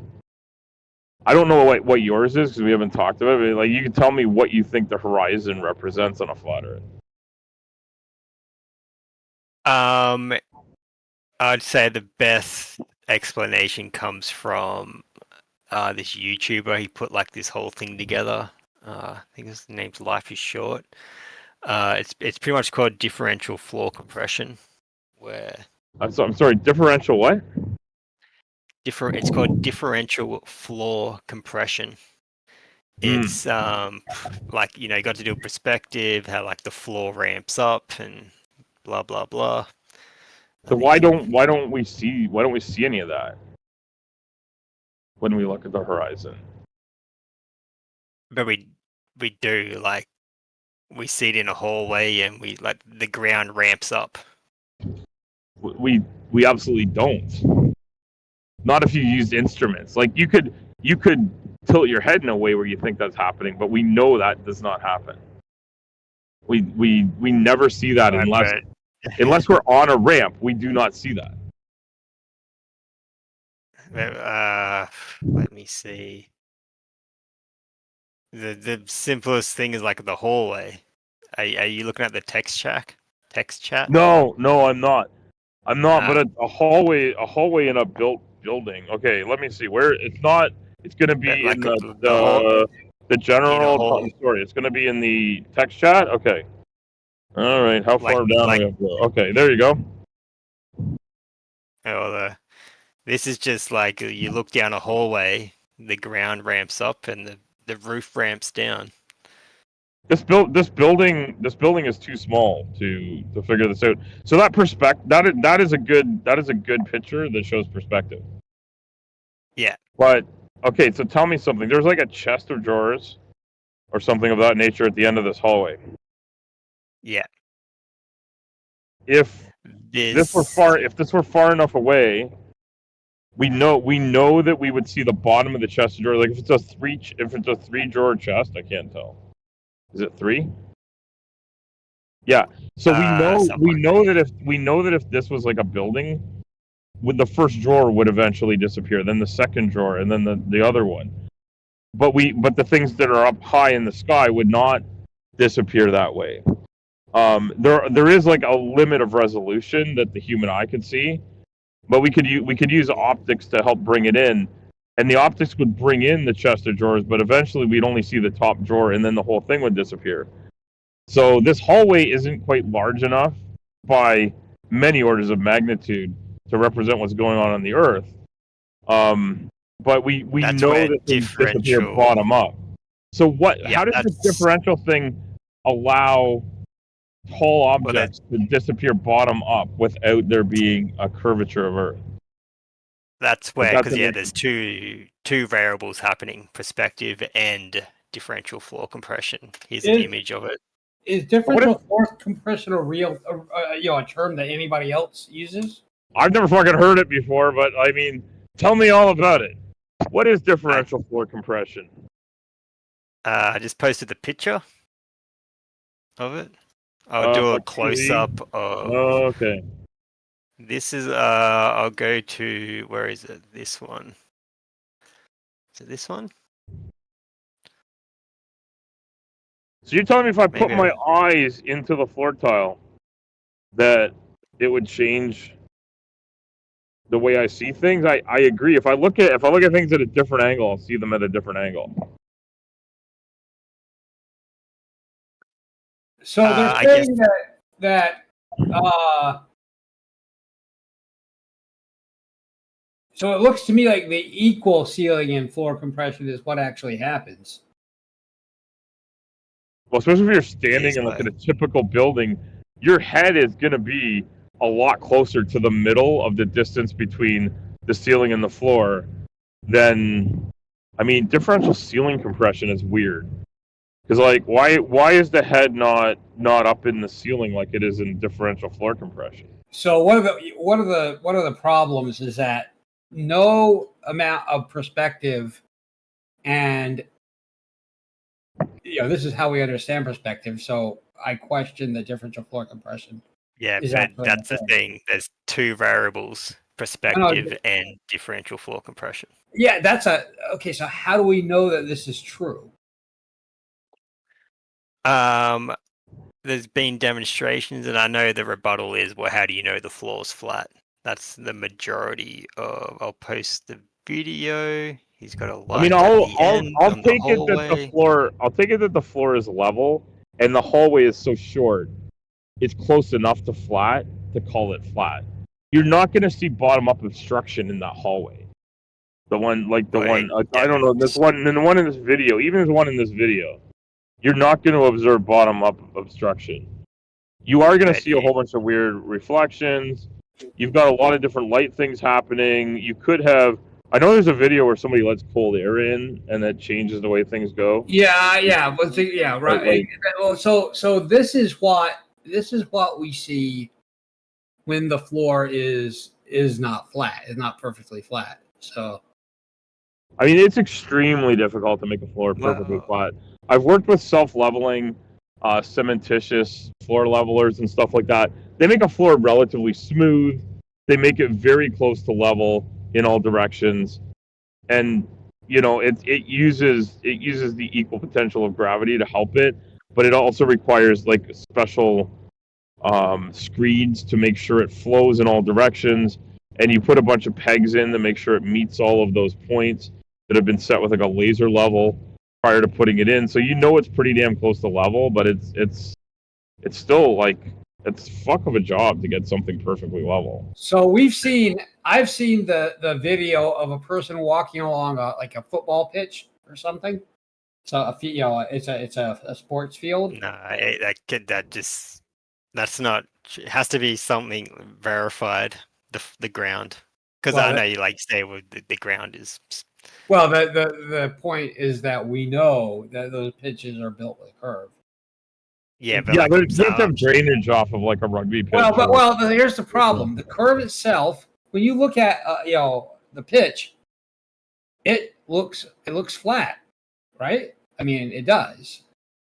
I mean, like you can sometimes you can sort of see the curvature of the hump in the middle to make sure it drains, but yeah, it is a relatively flat surface. But it's not. Yeah, but it's not flat enough for that view to actually happen. Okay, so. I get okay. So you think that there is some effect that's not differential floor compression. How does that work when there's no floor? How does it work when you're just out on dirt or concrete? Like I'm on a concrete yard right now, where it needs to be strong concrete so that they can have all the cranes and heavy equipment run around here without falling into the ground, which is great. It's a much cleaner, safer place to work, but. Like I'm looking at, I can see 200 meters ahead of me and nothing is obstructed bottom up because it's not far enough away, and there's no weird compression going on. But like, there's a man who I've met before. I could see him walking by my colleague's truck because they're loading up the top of her truck right now, and I can see what's going on. And like, they all look really small. Like all of those people look to be 2 centimeters tall. So perspective's coming into place. And I've met these people and stood next to them and shook their hands. I know they're all like, at least 5'6" for the shortest one is the lady that drives that truck. There's no question in my mind that those people aren't that size. I know how perspective works. But why do I not see some special effect here of this? How high above the floor are you? How high above the concrete am I? My head's got to be like, I don't know, like at least 9 feet above. I'm 9 feet above the concrete right now. Because for this effect to take place, you got to get your eyeballs like 1 centimeter off the ground. Okay, well, say I do that. So you're saying they're going to change size when I do that? No, you're saying you're on a 200 meter flat concrete. Yeah. So you're saying. Yeah, that's what I'm saying. Yeah, I say next time get your eyeballs like 1 centimeter off the, and see if. I mean, I could do that. I could do that. I could certainly do that. I can lay down on this. Everyone will think I'm a fucking weirdo, but I'm not gonna do it. But I could go out of my truck and lay down and have my eyes that low. But you're telling me these people will start sinking into the ground if I do that? Yes. The hypothesis is that their feet will be cut off. That would require parallel lines being able to cross at a finite distance, which doesn't make any sense. Parallel line. I guess the argument is the lower you get to the ground, the horizon comes more towards you. That anything beyond that horizon line will start to have the bottoming out effect. In order for that to be true, parallel lines would have to be able to cross at a finite distance. That doesn't make any sense. What do you mean by that?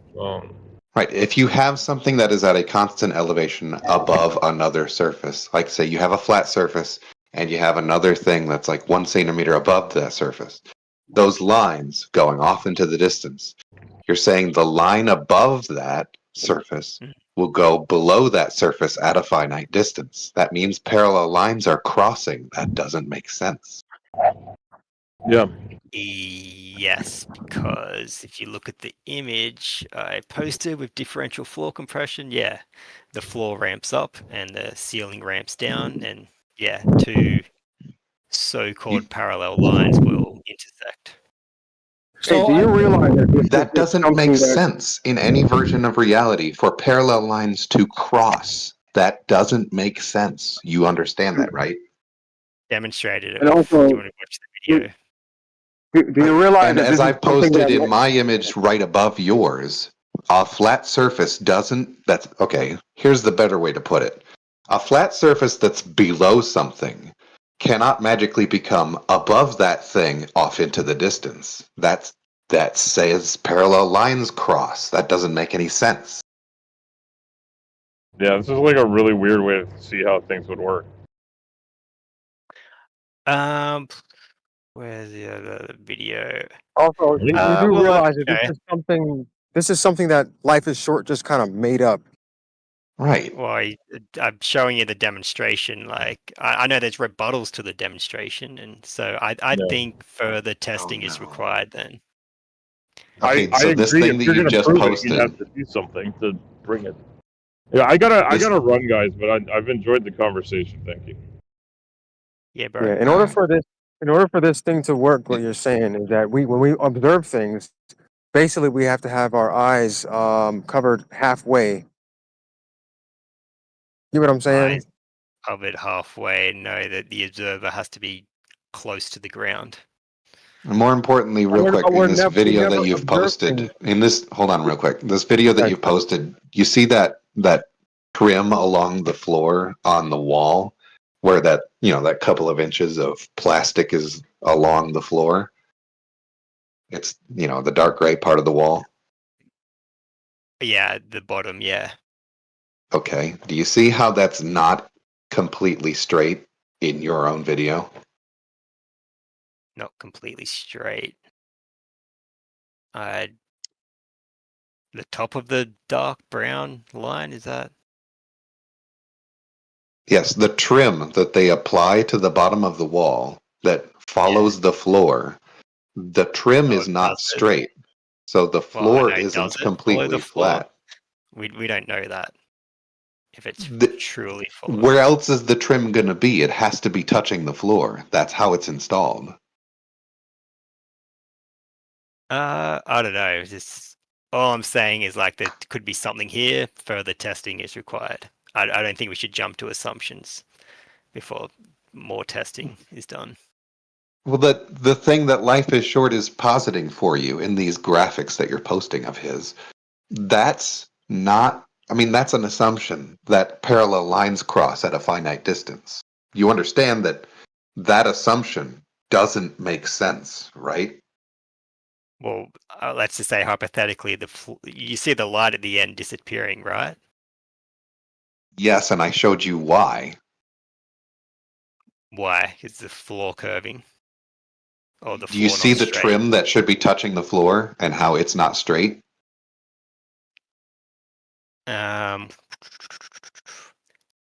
I see that little bend in there. But what are we talking about? Are we talking like a millimeter bend? 2 millimeters? 5 millimeters? Like, Yeah, this is just showing that the floor isn't perfectly flat. Right. That's literally all it is. That's part of the problem, isn't it? But how close does he get to the ground before the? That's what I'm saying. Like, is it like a 5 millimeter tolerance? What are we talking here? Yeah, we're just all it's showing is that the floor isn't perfectly flat. That's All it. right. So What you're we claiming, should basically, do. what you're trying to claim is that like a two-dimensional surface is going to obstruct a three-dimensional object. I'm just saying, hypothetically, if the I'm just saying more testing is required. It That's what I'm shouldn't. saying. It shouldn't be like that. You should just be able to understand that yes, if the floor Sorry. is not perfectly flat, then it's going to obstruct things. If it's not perfectly flat, it's that simple. Oh, and more Yeah, importantly, I agree. if lines of sight are straight, then a flat surface cannot obstruct a straight line of sight. It's not Correct. possible. If a line of sight is straight, a flat surface can't obstruct a straight line of sight. That doesn't make any fucking sense. But no, further testing required. If you not being able to fathom certain variables is. It's But not a just think variable. about, There is no variable. just think about What this. variable? You That's do your agree. opinion. You do Okay, agree what that a curved variable? surface. If there are other variables and you know that there are other variables, then you know what they are. What are their variables? Differential floor compression. Differential That's when they floor got the curve. compression is an effect posited by a dude that has done nothing using his knowledge to do anything useful. Life is short, hasn't done anything with this shit. It's not useful. It's What made I'm up. showing you is that in your demonstration of differential floor compression, that the floor isn't flat. So you can see that the floor is definitely not flat. So the light being obstructed makes sense because the floor is not flat. I think I have a demonstration of this too. All right. Further testing required. That doesn't Well, testing Okay, of yeah, yeah. what? Okay, yes, yeah. You're still looking Further for testing. support for your claim then. If you're saying further testing is required, then you don't have a leg to stand on. Well, why don't we all, get together, make sure the floor's flat, make sure we're doing this, make sure we're doing that. Why don't we just they come together? And I don't like this whole against me, against you kind of thing. That's I where think we're it at just right now. I think it should just be obvious that if a floor is not perfectly flat, it's going to obstruct it. Yeah, I agree. Totally agree with that. That's And it's not really that's why further testing required. right. It's not really you against us, by the way. It's you against the entire body of optics as a field of science. Basically, there's nobody in optics that has this idea that parallel lines cross at a finite distance. There's a reason for that because it doesn't make any sense. That's why nobody does this shit. Only Life is Short says this happens. I agree with you. I did try and find academic sources on this, and there's nothing. Yeah, I did a But, demonstration a few years ago with this video. I'll post it.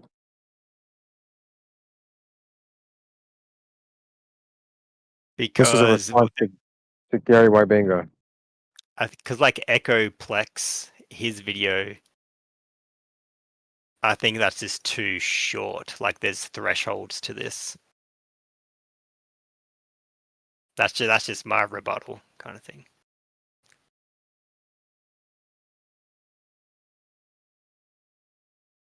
How long would it have Earth to is be? life. That's where it Right, if- depends on the observer height. Yeah, we is don't make how- observations with our eyes halfway buried in the ground.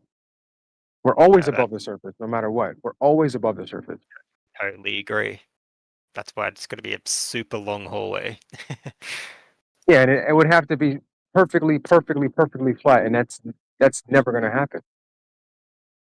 Right. Construction tolerances are not below the level necessary for whatever test you're trying to do.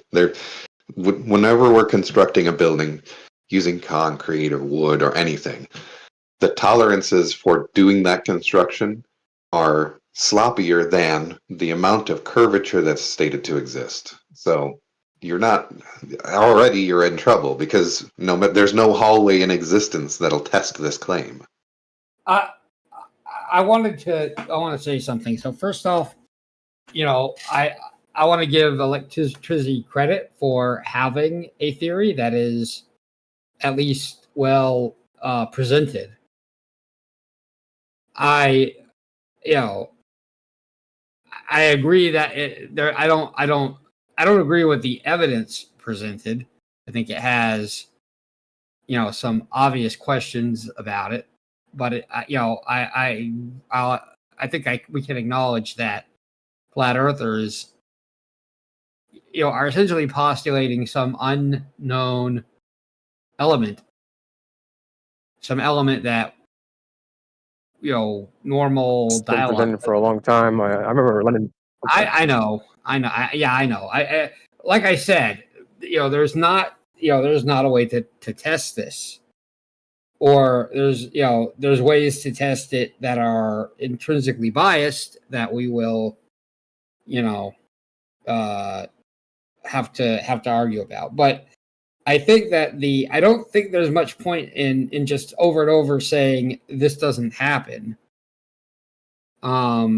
Because if you believe it might be happening, then there should be some way to test it, and actually control for, is the floor perfectly flat? What exactly? When we see a ship disappear bottom up over the horizon, what exactly? What's a proportional test of that? Right. Well, then there should be some sort of distance at which every single thing over a flat surface would start being obstructed.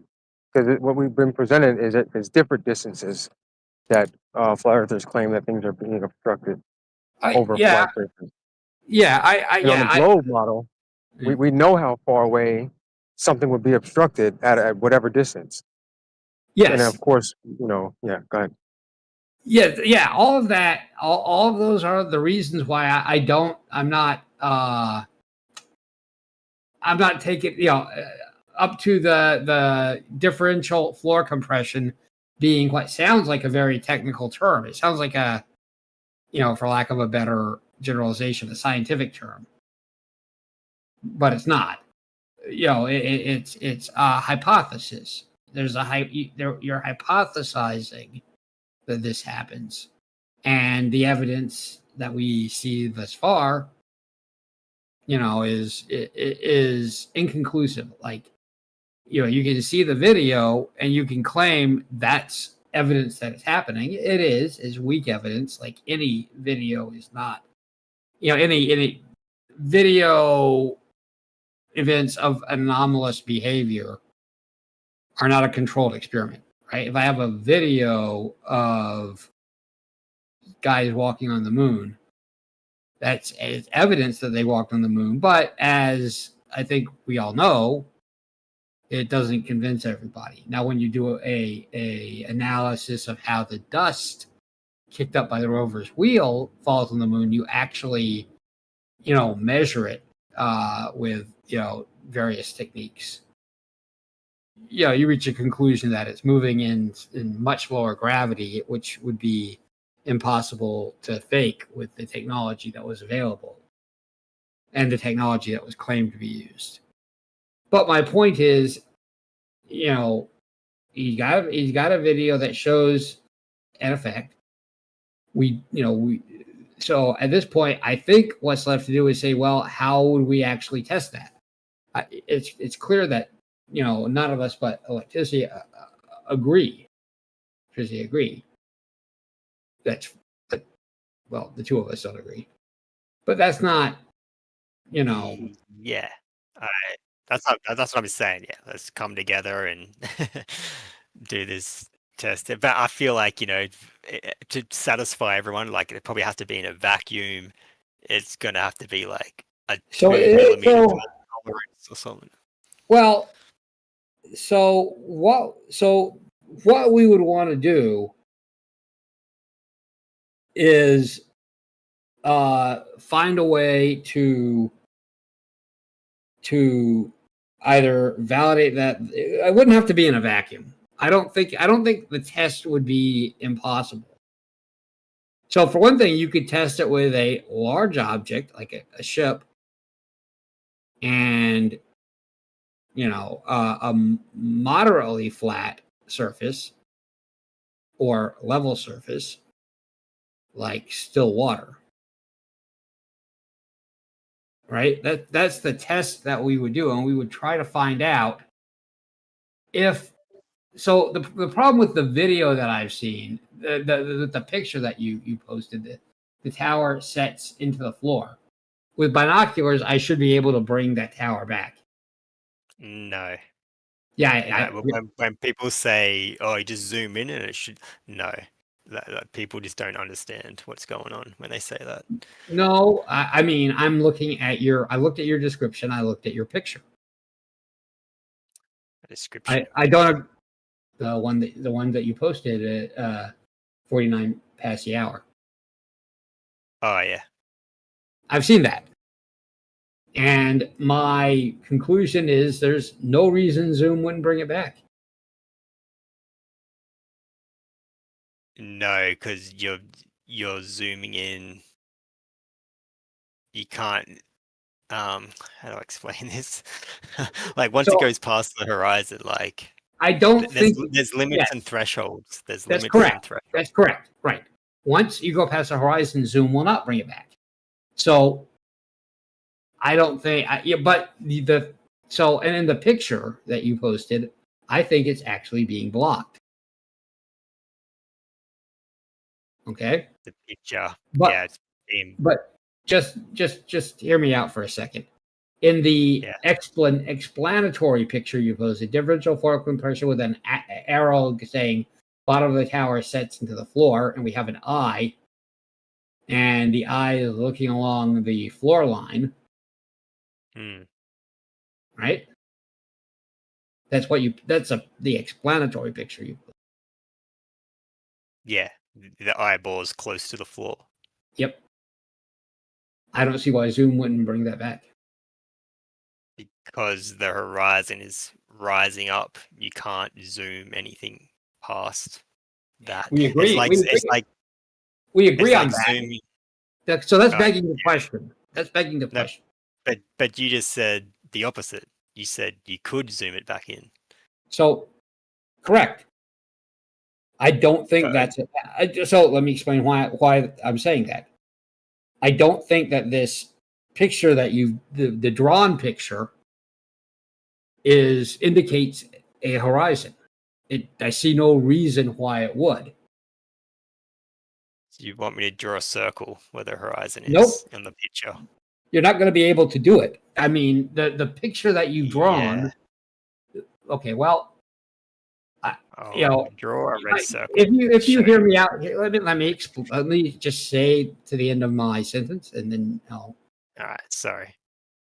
Okay, so you draw. There's two things. There's a evidentiary video, and there's a explanatory picture that you posted. The evidentiary video shows what you claim, but I don't think that in terms of evidence for proving the conclusion, I don't think that's real. I don't think it's actually evidence for your claim, and we're not going to know because it's a video with a ton of unknowns.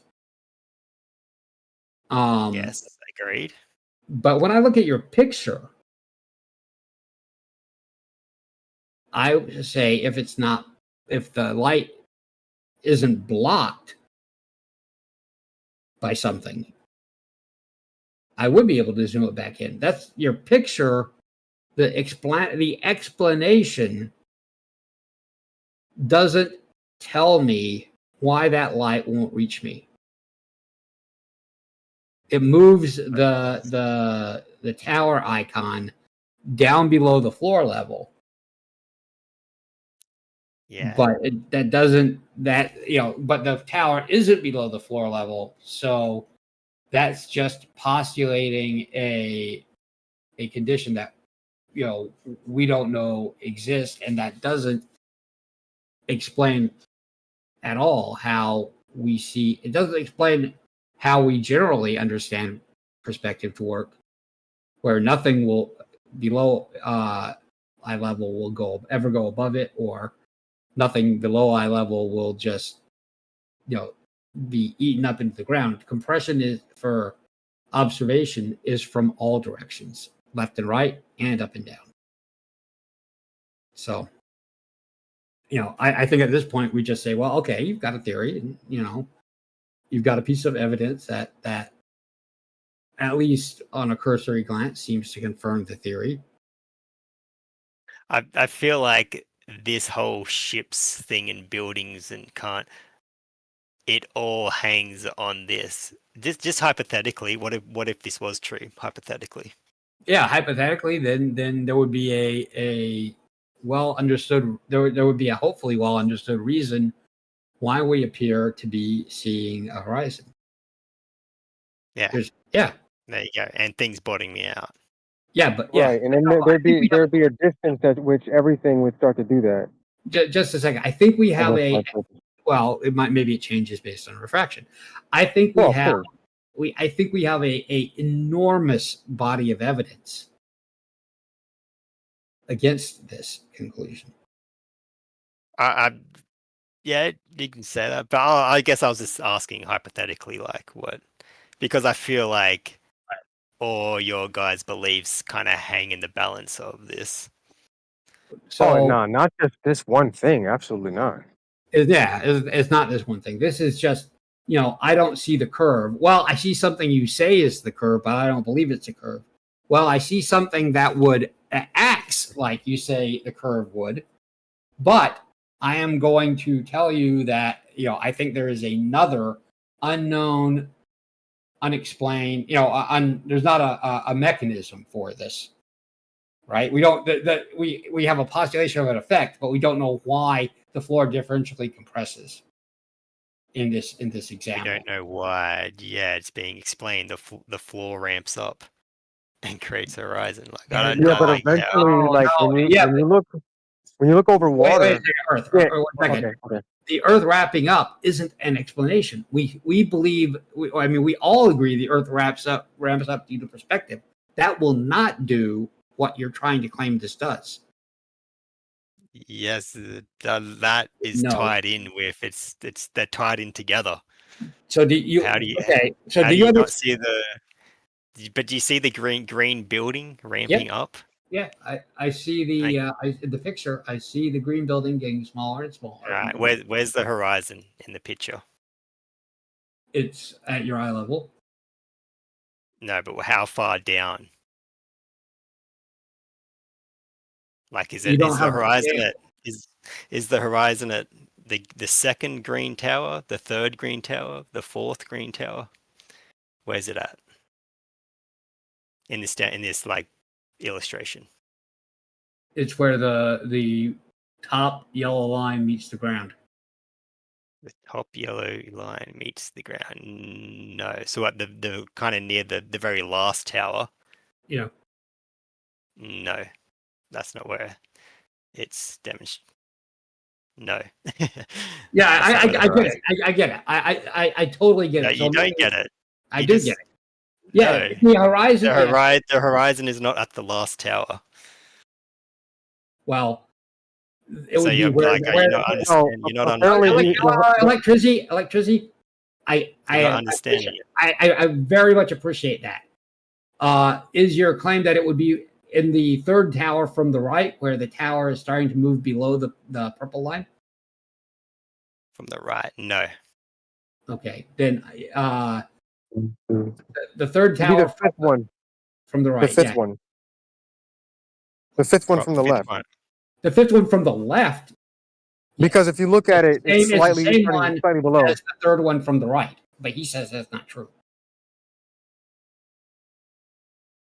No, it's where it starts to dip below the purple line. Yeah, that's the third one from the right, which he said wasn't true. It's Okay, the fifth okay. one from the left, which he hasn't responded to yet. Same thing actually. I know. Yeah, we're saying the same thing. So tell us. So we're looking at this orthographically though, from the side, and this is what we would expect over a flat surface from the side. Nothing is dropping below, but I don't know. Like they put this arbitrary purple line in there and made him look small. This isn't trying to make sense of this and see why we would see something like that. It to me, I don't know. It doesn't make sense. I want to say, I really love somebody saying you don't understand me. So Yeah, that I appreciate it. So, tell me whether you're right. I guess where the ground ramps up to your eyeball. Where in So the even illustration is it ramping up to his eye level? It ramps up to his eye level at the first theta. The but even first that would ability? happen. Even that would happen on a curved surface also. Things would appear to ramp up. Put your eye down to like a ball or something, and you would see that ramp, that quote unquote ramping up. But eventually, over a curved surface, things start to ramp down. Okay, well, I mean, I don't think ramping is really the correct term. Right, But right. it's compression, but Can you help me? well, it sounds to me like I think I do understand this. And you And know, the ground doesn't ramp up. and you want to. So everything. So just so you know, electricity, everything compresses. The ground doesn't ramp up. You're correct. It is all. The sky also is compressing, and left to right is also compressing. So if I The say ground ramps up. What?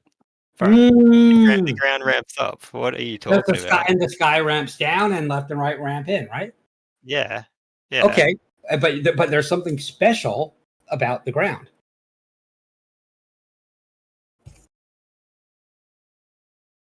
What? It curves. I don't know. Because you say because confused. you're focusing on this, the ground ramps up, and I'm saying that's not how I characterize it, because everything ramps in by your, using your words. Well, yeah, it ramps in. That means Yep. the ground's ramping up, the sky's ramping down. Like, Yeah. oh Yes. my god. Yes. Here's what the, Hey, hold on a Here's second. what Electricity. okay. Can you draw on your picture where you think the horizon is?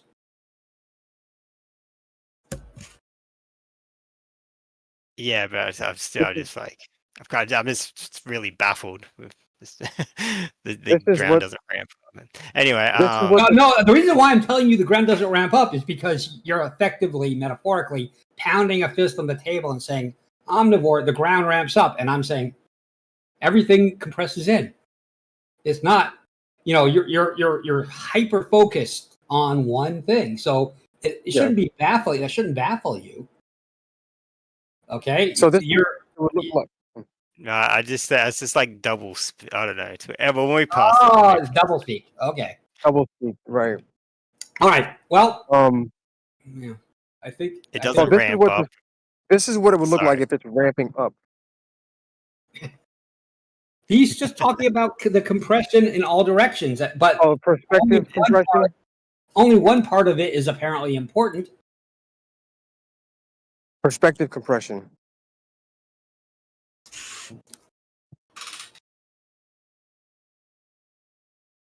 Anyway, we'll move past that because we're kind of both agreeing on what perspective does and all that. Well, yes. No, we're not agreeing on what perspective does. You're certain. I guess. we agree on perspective, but perspective won't do that. I get, we agree on perspective, but I guess we don't agree on the differential. Right. There's another undiscovered by the general population effect that you're claiming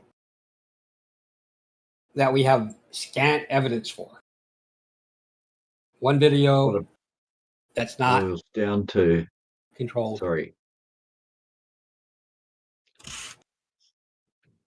I think what it boils down to is that flat earthers have no concept of scale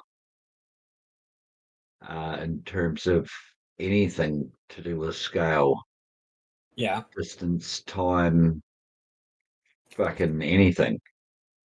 So Renee wrote an extremely good paper, effectively sort of a white paper, but just laying out his position, where he says that scale and a little bit of object permanence I wouldn't use that term, but trying to describe what happens to the stars when they go below the horizon, or when they're occluded by a mountain or something, and something else. But I agree that the scale of things is daunting.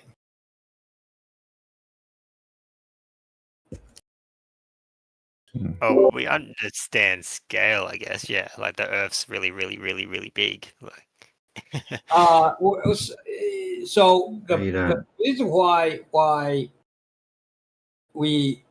Rene laid that out explicitly in his paper, which I don't know if he wants to share, so I can't share it. But I thought it was an excellently put together piece of material. The reason why he's talking about the effects of scale is because flat earthers say, I don't see a curve. I don't see the curve. And globe earthers say you shouldn't be seeing the curve according to the model. And flat earthers say, no, according to your model, I should see a curve. And that's not actually the case. But that's a problem with acknowledging the scale of things and trying to figure out what things would look like under those conditions. Omni, can I just interject just very quickly? In terms of scale, whether it's not understanding scale, I would say that under the dimensions of the Earth, I wouldn't expect to walk outside and see a curve. That's just fucking weird to me. Well, that's what I'm saying. The Yeah. claim, the reason why you would say you're not understanding the scale is because the position is that given the globe model, I should see some kind of curve. Is that assertion? well, I guess the claim is the ship spotting me out and all that. That's the seeing. Like, what else is there? Ships and buildings disappearing bottom up first. That's the seeing. Right. So Electricity. that's just like the easiest one that you can go see. You can go to the beach The easiest and the best. So it's one of the best, although it depends on. Well, now the question is it optical or physical? I understand, but you have to invent a unknown element.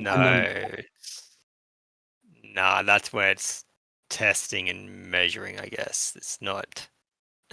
No, Yeah, well, right. But we don't have so if you were able to publish a white paper of actually testing and measuring that, it would be a spectacular achievement. I'll go out on a limb and say you can't, and nobody has done that. Exactly. Electricity, if you could prove that it's a perspective thing. No, it's not perspective. It can't be perspective. He's claiming he's claiming we agree on perspective. He's claiming an additional effect. Yeah, because they have to. Well, I could say the same thing to you if you can prove that it's physical. Well, I think we do. So, for example, Curvature of the Earth. When we see a star drop 1 degree per 69 miles, that, in fact, is the result of the curvature of the Earth. We've been through this last time. That's. And I guess we've been through this last time. Like this is where the fork in the road comes, because you'll start citing all this lights in the sky, and you think that's sufficient evidence. And no, okay. So electricity. Hang on, omnivore. Yeah, okay. Just really quick. I just thought of something, because the sun is closer to us, right? And you guys claim that it's moving away, which it's clearly not. Yeah. But the stars, due to parallax, don't change size and they go below the horizon. So how the fuck do you explain that? Well, just differential floor compression, of course. So Oh, right, yeah. I just wanted to point out electricity. That the thing you said that was 100% not true is I don't have to go to lights in the sky. So if I want to talk about what effects the horizon has, yeah, one of them will be stars. I mean, that's one of the effects that we observe that is expected on the globe. So that's, but if you're going to say, no, wait, time out, lights in the sky, I say, yeah, okay. So we also have reciprocal zenith angles. We also have mechanical gyro compasses. Mechanical gyro. The Mechanical reciprocal gyro angles. Yeah. I've heard other surveyors, I know, rebut all that Electricity, stuff. have you heard of equatorial mounts? You've never heard a surveyor rebut that. I promise you. Yeah, in the You other. may have heard Discord somebody server. wearing a reflective vest somehow try to rebut that. But that's I know not. I am not. So, Oh. yeah, well, if you think that it's the case that surveyors rebut that, bring one here. They don't. You won't be able to. I mean that's the. Yeah, I mean, I hate to just lay it out to you like that, but a surveyor won't do that. Some rando on a job site might do that, but not a trained surveyor. And electricity, This while guy you're at was it, electricity, while you're at it, bring a pilot, any pilot, helicopter pilot, airline pilot. Oh my Bring- god. Bring one. Bet you won't find one. Jesus. You shouldn't say Jesus because that's the creator of your flat earth that you think is reality.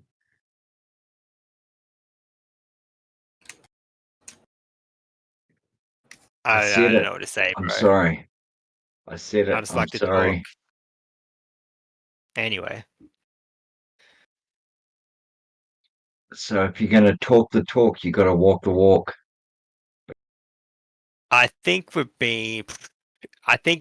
does come back to, I think two things this comes back to is geodetic surveying and people actually constructing things on the earth. Like I was talking to that guy before about, tunnels and stuff and bridges and stuff like that. So, and again, there's rebuttals on the geodetic surveying saying they calculate the curvature into it. Have you ever heard of hydro power stations?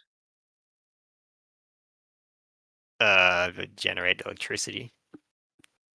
Yeah, the water has to go through we've got a lot of them in New Zealand. There's a lot of them in Norway. Huge I'm not pipes sure how that have to how travel that's relevant. Oh, okay. for kilometers. Yeah, but Water has to like go I said to the other guy, it can work on both. It can work on both. Like you can have a pipe, like just say a pipe 1 meter under the water. Well, yeah, you can keep that pipe 1 meter under the water for 10 kilometers on curvature or flat. So gravity exists on both ends. So that will clear that up. That's good. It's nothing to do with gravity. It's just about keeping a 1 meter. Well, if they work on both, then gravity has to exist because it works on the globe perfectly fine, as well as everything else. Irrelevant. The sun, the moon, seasons, they all work. Nothing works on the flat Earth. But anywho, so glad we got that cleared up. That did.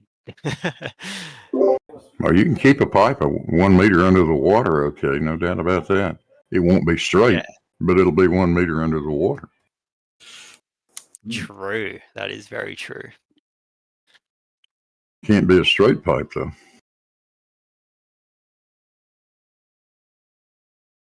True, yeah. I don't know, like, Electricity. how would you, like, you know, you can say that, but like, all right, demonstrate it. Do you have any demonstrations or? Well, not of something like that? not of a pipe 1 meter under the water. No, I don't. Yeah. So I think that's a lot. Like we say a lot of things, but then proving it is another thing. Yeah, but electricity. If we were all paranoid, ignorant assholes like flat earthers, we'd never get anything done if we had to prove everything for ourselves. Have you not figured that out? Irrelevant. I'm just going Completely with the argument. irrelevant because no one in the world would never get anything done. Pipes under the ground, whatever, hydros, it can work on both. So We wouldn't be drilling for oil because we'd be going, I need to fucking see how far I can drill. And we'd go past the oil. You super intelligent, nice cunt guy. Hey, Jez, how about you cut the insults, buddy? Just for 10 minutes. Try to not insult someone, please. Thank you. Did you not hear what I just said? I can't imagine defending the mainstream narrative like for a living now. Like, you know, coming on here every day for fun just to defend the mainstream narrative. That's what everybody else believes. Sorry, bro. Like, Talking about perspective is defending the mainstream narrative. Like, what? Talking about perspective? That's what they were talking about. Like, I can see coming on, like, you know, you're trying to, like, get people on board and, you know, you're trying to, like, show that you should question things. But coming on here to defend what everybody else says, I don't know. I don't see the motivation. I think they were talking about perspective, though. I don't know. We were talking. So what we were talking about was a hypothesized, or well, strongly claimed, additional effect that is not recognized. Something called differential floor compression, which I think is given a scientific sounding name to make it sound more like a mysterious, unexplained reason why we see disappear from the bottom up. Omni, what was that you just said?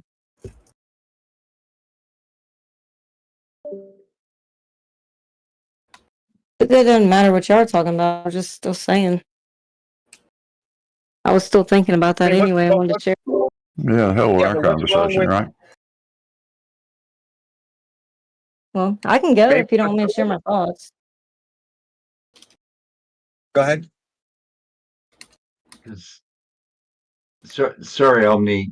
Boomer got wholly offended because he couldn't handle the truth, and then you said something about. No, hang on, dude. Don't you dare fucking misrepresent me. I've come in 10 minutes ago, and all I've heard you do is insult people, and I've explicitly asked you over a dozen times to not insult people. So don't fucking say that about me, because that's bullshit.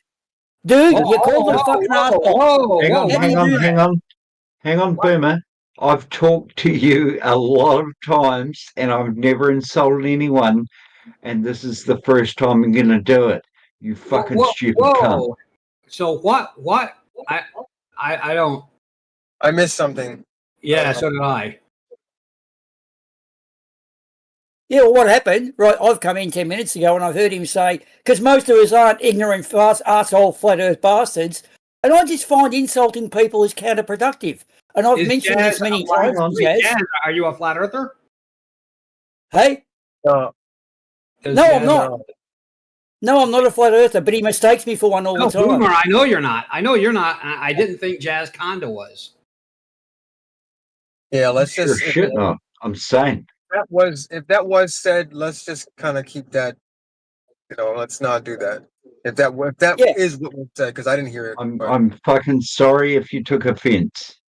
Well, dude, it's not me. It's just that I've asked you to not do it because you can be as polite as you want, and then when you tag it, when you put the writer on, you're a fucking idiot. You've totally derailed any politeness.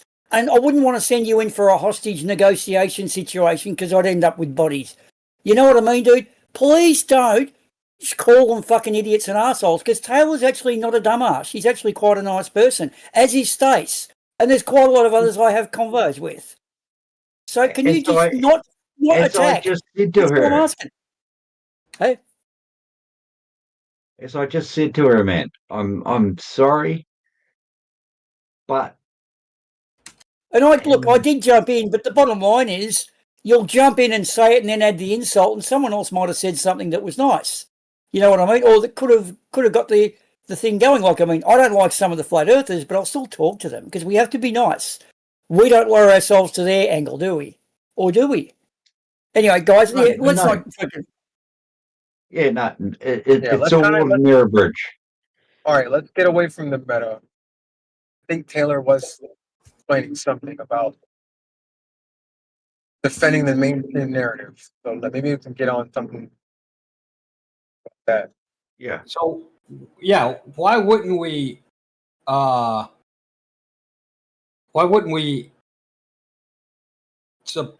accept the mainstream narrative? Because although that term is like, kind of claiming that there's a conspiratorial effort in the mainstream to lie to us, which is not in evidence, it would be the mainstream perspective is mostly what people who have studied this stuff have concluded. I mean, that's what the term boils down to. Sorry to chime in here, Omni, just quickly. Have you noticed that the flat Earth model, they used to have one, which was the ice wall around the edge, but they've got rid of that since the trip to Antarctica, which any of them can do. There's no one's gonna fucking shoot them. They can all do it. Yeah, but And they've all changed. There's no model now. The A maps out. There's no ice wall, which they all used to say. A lot of them are going away from the dome. It's fucking hilarious. I've listened to them for 10 years, so I thought it was hilarious from day one. And now they just change their shit every fucking day. And they get pissed off with people going, okay, so where's the edge? Where's the... And they just go, so where's the edge of the universe? Well, that's easy. There is no edge to the universe that we know of or can measure. But you should be able to measure the edge to the Earth. And, we can't see fucking China from LA. Jazz, have you been drinking? Because this sky is opaque. If you say that, they're gonna post. They post a picture about perspective, which Oh yeah, that doesn't work the way which it's on one side it's I just want to talk about perspective, which does all of these things that are unknown to perspective, but I'm just talking about perspective. And then on the other side, it's we have I'll say the mainstream narrative, but the world has an understanding of what perspective does, and it's not that. Yeah. So, what we're talking about is a hypothesized but not not validated effect. It's not. Well, what I was saying is, like, if you look at, bacteria covering your hand, right? But why can't I see all the bacteria cells on my hand? Yeah, Clearly, you'd be able to see it. I'm looking straight at it. Because your hand's huge like the Earth. Yeah. Well, there's a resolution. So Taylor, are you? I just want you to understand that. But what I was saying earlier was like, yeah, I understand like the mainstream narrative. What you said, why wouldn't I believe it? That's fine. But I said, I can't understand wanting to come and like You cut out. Did you cut out there? I said, yeah, switch to my car. I said, I understand you said like believe in the mainstream narrative, but I just said like defending the mainstream narrative is a hobby. I just don't see the motivation in that. So okay, let me know. Well, it's not both Wait, ways. let her there's- finish. Let her Like- finish. I want to respond to that. Let her There's finish. crazy funny things that hurt way more people than people believing in the flat Earth. So I You don't. could be fighting against. I'm just I don't curious. think that's true. So Yeah. I don't. Well, I can I respectfully disagree. You think the flat Earth is like the main funny thing that's like the biggest gains to put your time into? I'm just curious. No, I mean, we all come to these servers, right? And flat earthers like to congregate, and I'm pretty sure that at some, in some places they want to ask questions to Globers about the Earth. So I think to try and just attack us coming in and not defending it, but telling you guys, okay, oh, why can't we see curvature? Well, this is why we can't see curvature. I don't think there's anything wrong with us conversating about it. No, I know. I'd say like I can't see like the motivation is doing it as a hobby, like defending the globe. So Because that's what everybody's using. Yeah, I Everybody's. No, that's not defending it. let her It's finish, saying- and then I'd like to address it. It's not defending it. It's just saying, okay, this is why we see what we see. It's not defending it. It's just- Let her finish her explaining it. statement. Let her finish Go her ahead. statement. I would also like to address it. So go ahead. I mean, it's okay. I just think there's a lot of other funny, crazy things people believe in that you could be fighting against that might be more hurtful than people believing the Earth's flat. Okay, so I assert and I tell you I observe that right now we are living in a time when common people cannot agree on facts. That may have always been the case. I don't have thousands of years of historical history of this to figure it out, but we don't. We do not agree on facts. So, for example, there are quite a few people who believe the Earth is flat, who also believe that airplanes did not hit the Twin Towers in 2001. I don't know if you're aware of that or not. You hang out on Earth Awakens a bit, and that's the prevalent belief over there. Do you believe that airplanes hit the tower on 9/11? Just a quick aside. I don't want to go into a dissertation about it. So it doesn't matter. You don't. Okay, so it doesn't matter. So you're telling me right now that having a what I see as a complete break with reality, and the facts behind a ridiculous tragedy isn't harmful. Is that? I mean, or is I could be spending my time fighting malaria because mosquitoes kill more people with malaria than like anything else. But if I'm not in a position to do a lot about malaria other than donate money to charities that try to fight malaria. But I am fascinated by people who live in our society, live in a society close to mine, and cannot agree on facts.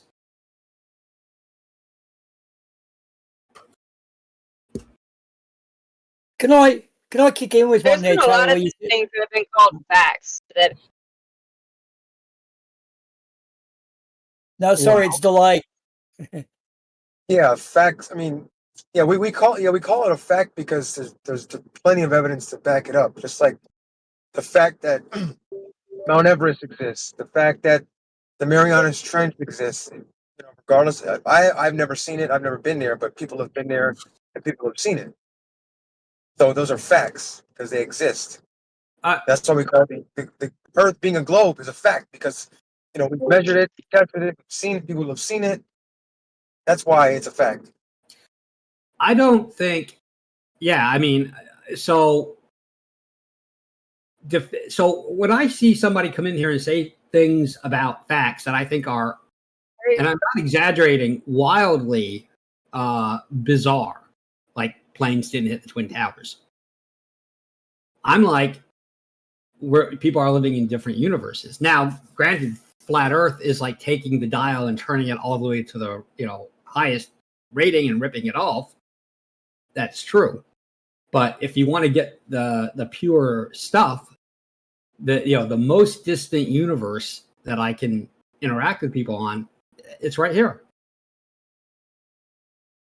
Don't you think like atheism would be the craziest thing to believe in? Because to think that this is all an accident, like that seems pretty crazy to me. Atheism Even doesn't crazier. say it's an accident. It's Come a on. great question. It's a great question. But no, wait, no atheism. Sorry, if I may. Sorry, guys, I interrupted. Yeah. Well, hang on, yeah, I want to ask one too. So I've got a question too. Can I address? Can I address? Hold on. Elevate stage. Hurry up. I think that was Go ahead. Well, I don't know. So I want to address that question, but if we're not going to do that, I don't have to. Can I throw one in? Because earlier Taylor said something like, you can't see the germs on your hands. And that's true. We can't see the germs on our hands. But something we have worked out over, I don't know, a couple of 1,000 years is that if you don't wash your hands after you go to the toilet and then you go and prepare food, generally you end up with gastro because of those horrible little things that are in your poo. So in a sense there, we know that those who don't wash their hands end up a lot sicker. So you know how you were saying you can't see the germs or the whatever? Yeah, no one could. It took us 2,000 years to realise that when you wash your hands with antiseptic or an antibacterial soap, we can now go from the toilet to the kitchen. But we never used to do that. And that's my point. Thank you. Okay, Thank you. great.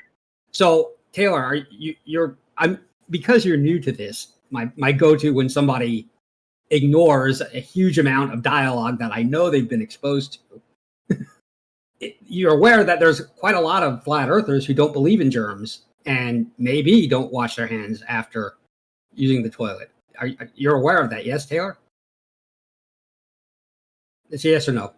Some of them do think that it's a terrain theory and stuff, but I mean, it's a complex subject. It's not just that they don't but it's bacteria. Yeah, it's the thing. It's the thing you brought up. That was your point, and I think that's pretty harmful. I think they think bacteria is real. They just don't think bacteria is bad. That's what it is. Yeah. Okay. So, like I said, I think that if you're casting about desperately looking for this harm that Omnivore is talking about, going hand to forehead, going, I just don't see the harm. Let's talk about how medical science works. Tons of harm. Okay. Well, I'm going to ignore that. Okay. Let's talk about how living in different realities is causing harm. I don't want to really talk about that. Somebody who believes that no planes hit the tower on 9/11, I think that's honestly pretty bad. And I'm shocked that you don't. But I wanted to get to your quick thing about atheism. So I didn't. You're breaking up. You're shocked that I don't what? You're broken up. We didn't hear that. You said you're shocked that I don't, but you're shocked that I don't what? I'm shocked that you don't find the belief in a circle that you hang in, that no planes hit the Twin Towers. I'm shocked. I never said that. I know you didn't say that, but these are circles you hang in. Either that or this Taylor's love of Yah is a new person to this conversation and not the person who's been hanging out at Earth Awakens. I'm not sure which it is, but it's got to be one of them. Who cares? Right. Okay. Well, what does that even matter? It matters. It matters hugely. If you think that's true, then how you live your life, how you interact with society at large, how you vote are all going to be damaged and frankly toxic. I think it's toxic to stay with the news media. They're always fear mongering and causing people stress, if you just stop watching the news and like live your life and like focus on what you have to do, I think that's much less toxic than watching the news media. Well, if there was evidence for that, I would agree. But the evidence goes the other way. So, it's less toxic to not watch the news and partake in that, and to just focus on you. No. So self-care is important. So if you have to choose between watching the news and self-care, you probably have to. I mean, who cares what they're doing? That's like a psychological disorder to like always be caring what other people are doing, and just like it's like escapism almost. Like just focus on what you need to do. You're aware you're interrupting me, Taylor. I'm okay with it. Just so you know. You're aware that you've been monologuing for 10 minutes, and I'm going back and forth. Okay, I got it. Well, I'm going back and forth with you now. So I was also going to say, like, I have worked with bacteria, and I do believe germs are real and things like that. But if somebody didn't, even though I've had a bunch of evidence that I've seen it, like, I don't really care if they don't. Like, I'm not going to go, like, argue with them all day, make it a point. Like, who cares if they don't believe in it? But you'll argue with PhDs about their understanding of refraction or geological science. To me, yeah, because they're so. Yeah, I can tell you a reasoning behind that. Like, first of all, they need to actually do their own research and not just like believe the mainstream narratives, which I think is really toxic to not question things. And then second of all, like people are being like basically kept in the dark and told not to question anything. Like, you should definitely question things. I encourage learning and curiosity. Like, there was a famous quote that said, I'd rather a question that can't be answered than an answer that can't be questioned. And that's exactly how I feel. It's a good bumper sticker, but it's not. It's a good motto too. It's a good way to live. But I don't think it's how you live your life. I don't think you rise to the standard. I don't live my life like that, but it is an interesting conversation. I've always promoted curiosity. That's how we get more research to be done, more scientists.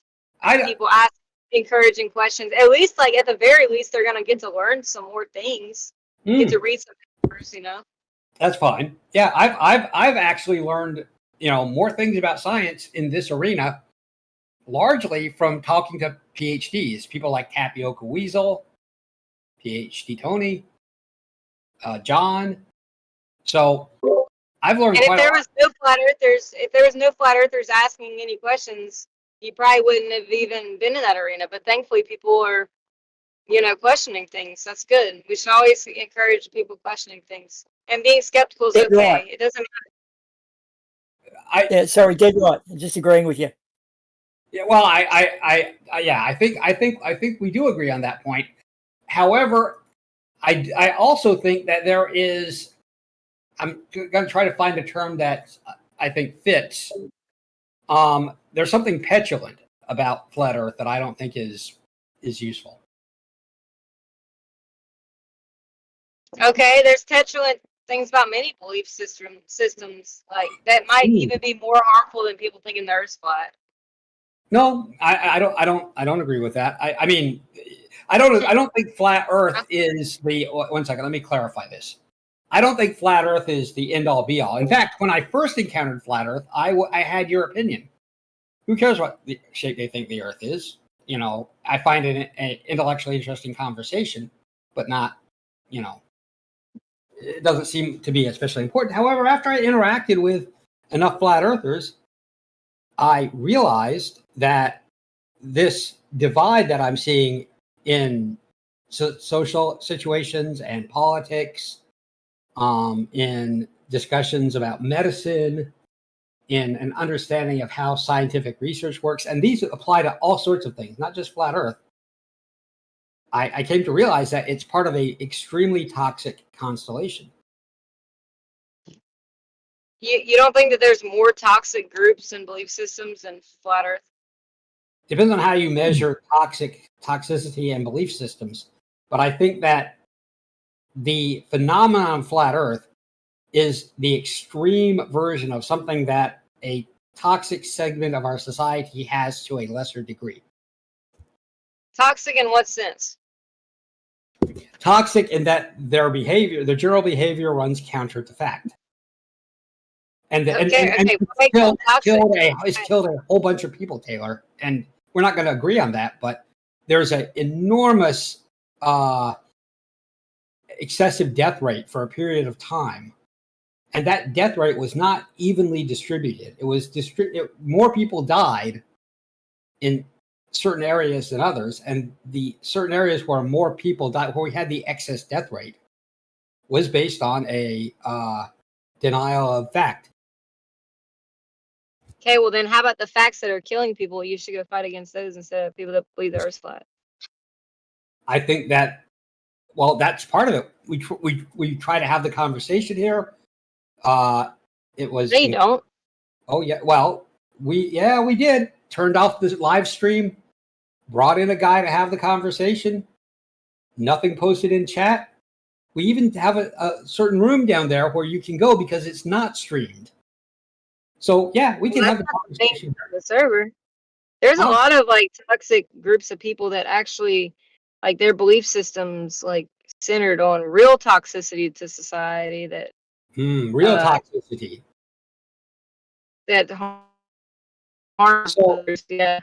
So I wanted to get back. I tried to respond to your statement about atheism because I did want to touch on that, and then we never got to it. I don't think that. No, but I want you to respond that there's a lot more toxic belief systems in flat Earth. Okay. That's fine that you believe that. I think that flat Earth is, like I said, it's an extreme version of a poison that's overtaken our society. My church is in danger of it and aware of it. In danger of people believing the Earth's flat. Who cares? Who cares if they think the Earth's flat?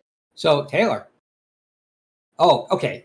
I'd like you to repeat what I'm about to say mentally so that you don't strawman me.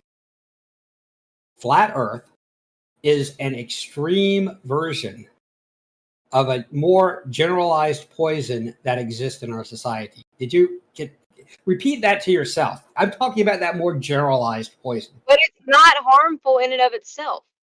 Yes, but it doesn't exist in and of itself, Taylor. Who cares? People believe in stuff that doesn't exist all the time. People who believe the Earth is flat exist with a whole bunch of other constellations of beliefs, conspiratorial thinking, and a rejection of the mainstream because the news lies or whatever. There's a whole raft of thinking that goes along with it that creates things like QAnon, which, for all I know, you might believe in. The news does lie. I don't believe in that. You think I believe in all kind of stuff I don't believe in. Like, just don't impose any of that on me.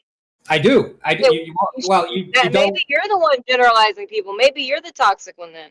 You're the one that like has a problem with what people believe in. You don't think it's real. Who cares if they believe in it? Your anger towards people for their belief system is maybe the toxicity here. Well, I guess that's it's insecurity, Taylor. It's a sign of an insecurity that these folks wanted to sort of find this sort of a cure for this within the other people. So yeah, Omi, I don't want to be rude, but you fall in a very special category in a society. People who believe in government no matter what. So in some sense, Omni, you might be toxic because you are people like you are might be danger because of your very, you guys are very open, trustfully relying onto the government, and I think that might be a little bit danger. I mean, for your own self and the rest of the people living with you. Hey, so it's very good to have a little bit. Do you remember that I invited you to do one second, please, a second. Castra, I invited you to do an event here about your dual pole theory. Do you remember that? Yeah, Omi, I know, bro. But wait. Hold on. Just let me get it out, and then I'll back away. I'll be skating either. Taylor, just hang on. You don't have to interrupt me, Taylor. Castra, I would still like to do that. I invite you to do that if you would like to have the event, and it will be on the stage, okay.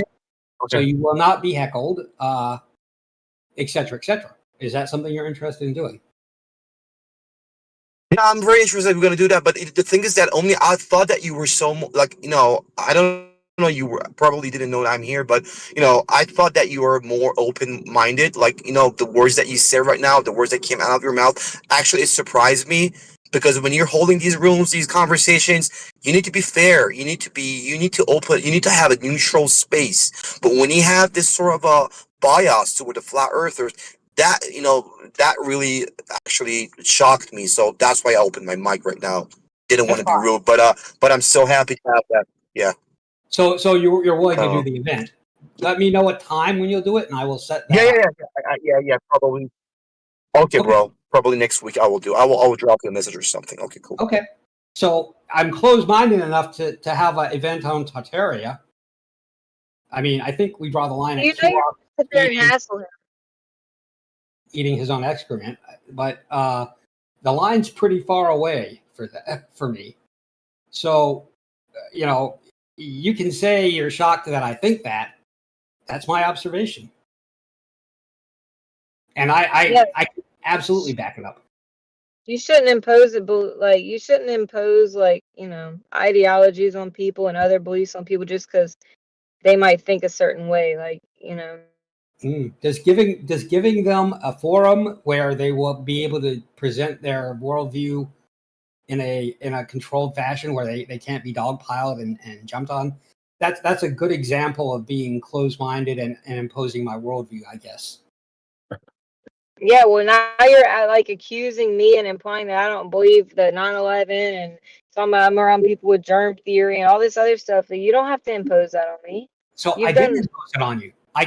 What I did tell you is claiming you're not aware that those are the people you're hanging out with, and those are the people that you're aware. You're lying. Taylor. For someone who doesn't like to be interrupted, you interrupt quite a lot. You just lied on me, though. I never said I was there. So, Taylor, can you repeat what I said? What I implied about you? That I'm not aware of the people that I'm around. I never said that I wasn't aware of the people I'm around. Okay, so I wasn't aware that the people I'm around have these belief systems. I know that people have all kind of belief systems. Yeah, people have all kinds of belief systems, but when we're talking about a break with reality, okay, and you're like, don't see it, don't see the harm, and I can give you copious examples of the rooms you've been in where it's happened, and I think that we can objectively find harm there. Yeah, but not on flat Earth in and of itself. You're talking about other surrounding topics. Yes, I am. Yes, Taylor. Yeah, well, then you should attack the topic. Yes. Okay, so do you think that atheism is harmful in and of itself to the society at large? Actually, I do. I know you do. So if the atheist never says anything, just a minute, Taylor, never acts on it, never gives any outward sign of their atheism, how does the harm spread from that? Well, it wouldn't. Right. So it's not the atheistic belief that is a problem. It is a constellation of behaviors and interactions based on that belief. Yeah. Yeah, but nothing is a direct product of somebody believing the Earth is flat. You're saying that there is. It is. It absolutely is. Listen. So, are you aware that in your? Go ahead. It's something that's directly related to flat Earth, because there is immoral behavior that I believe can cause harm. Whereas if you don't believe that there is a moral foundation, you wouldn't think causes any harm. Well, as a direct result of not thinking that there is any, inherent meaning to life.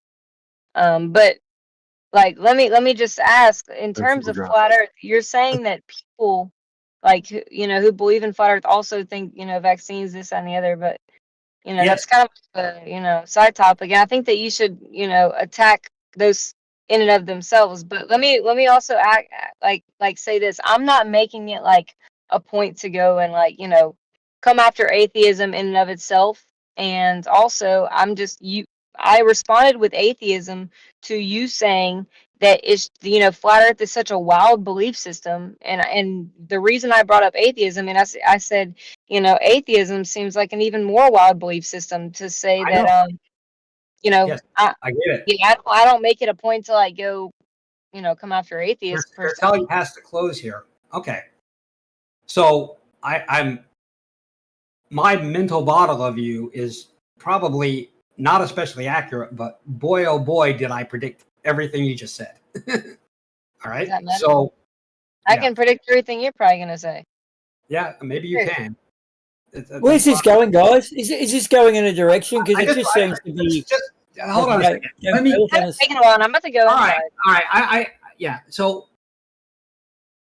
when you believe the Earth is flat, part of that belief is incumbent on the idea that there is a worldwide conspiracy, that governments are in collusion to keep the flat Earth a secret, and that therefore they are controlled by some higher organization that is trying to do bad things to us, to hide God, to protect resources, to who knows. It varies from person to person.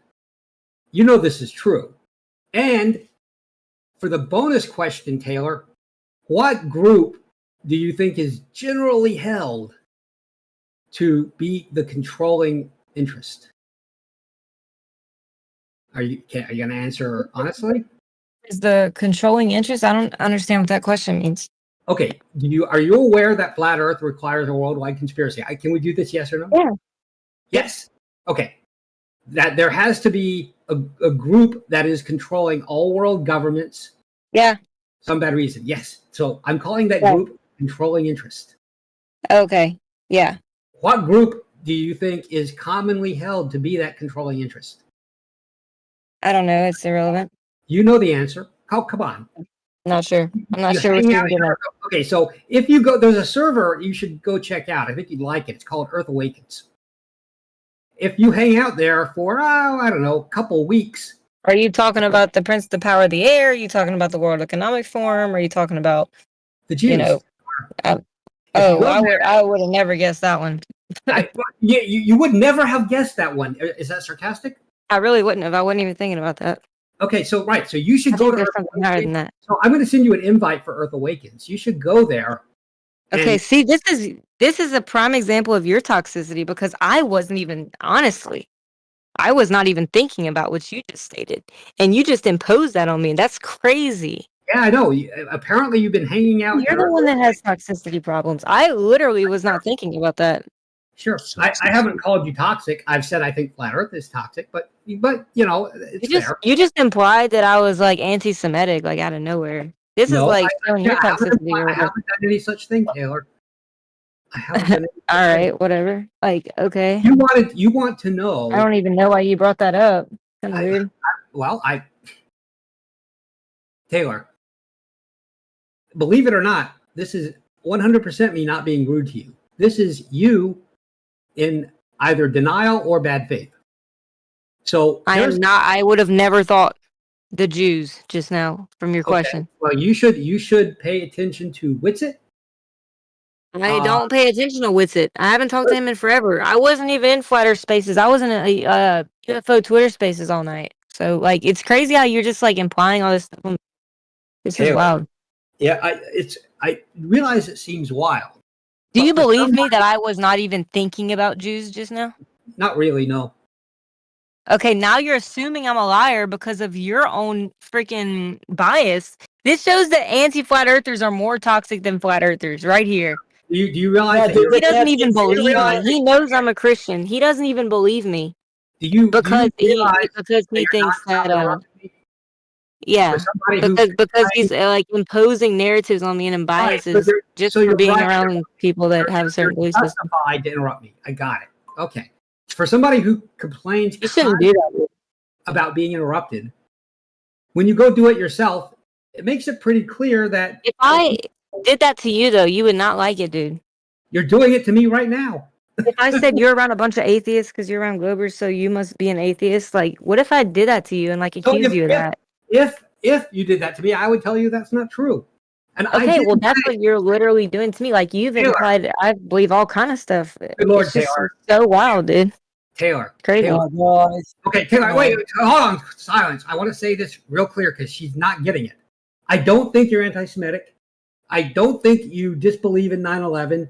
I do think you believe that germs are harmful. Okay? I think you believe all of these things. Can I be more clear? I don't think I don't think you believe that Jews are controlling the world. I do not think that you believe. Well, I want you to know that I wasn't even thinking of that as a response just now. Right. And I'm telling you that I don't think that you believe that. But when you tell me I'd never heard of that, I never heard of that. Just a minute, Taylor. When did I say that? You just said that. No, okay, I never said I never heard of that. I said I didn't even think about that. So that's fine. So that means you've heard it, and you hang out in a space where that's pretty common, where Lion was basically run off because he was saying Hitler bad, and people jumped on his ass for that. So the idea that you can go and hang out in that space and just never absorb any of it is something that I have a hard time, accepting. But I don't think you believe it. I don't think you believe that that's the case. However, I do think you've been heavily exposed to it. Therefore, if you would never think of it after that heavy exposure in a place where, it's very Nazi friendly. Also, to be clear, to clear the record, Lion didn't get ran off for that. Lion was making a list of people who he thought were making yeah, but whenever he said who runs the world just now, I did not think. He was actually making a list of people he thought that were flirting with anti-Semitism comments. So it's not like it was a place that was hosting that. It is hosting that. I asked Gio if he was, I was like, dude, are you really okay with this? Gio was like, I'm silent. I asked him a bunch of times. So if you're going to set the record straight, ask Gio if he's okay with rampant anti-Semitism. You know what the answer will be. That's your claim that Gio's okay with rampant anti-Semitism on. I asked him several times in messages and to his face if he was okay with the pro-Nazism, Holocaust denial, anti-Semitism. He doesn't moderate it. He won't explain it. He won't, he just lets it wash right past him.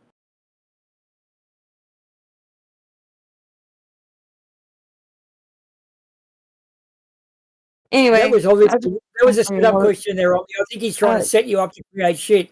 Because the way he said, so your position is blah, blah, blah. I wouldn't go there, man. Be careful, Omni. This is a setup. Was that fresh? Dude, cut that shit out. I see what you're doing. It's fucking wrong. Dude, like, honestly, Omni, what you're kind of doing to me is wrong right now because you're like, who cares who I'm around? Like, this is so stupid. Like, seriously. I will say this. So hopefully it will be clear to you. Oh my god! If you go, I know, but can you repeat? Come on, like I got what you're saying, dude, but you gotta see what I'm saying. Like I do see what you're saying. You're saying that even though you hang out in a place where you see this, none of it makes any impact on you.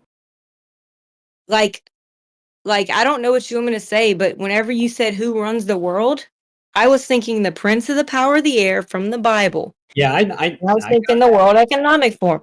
I did not think about Jews. The fact that you would even think that I would respond that shows that you're impositions on flat earthers might be more toxic than flat earthers themselves. I know because you're not understanding or listening to what I'm saying. I didn't ask whatever you said. Taylor. I did not ask you who you think runs the world.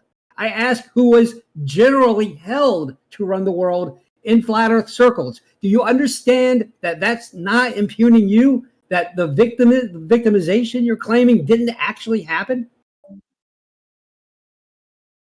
I didn't ask you. Accuse me of lying because I didn't say Jews. I'm not asking who you think runs the world.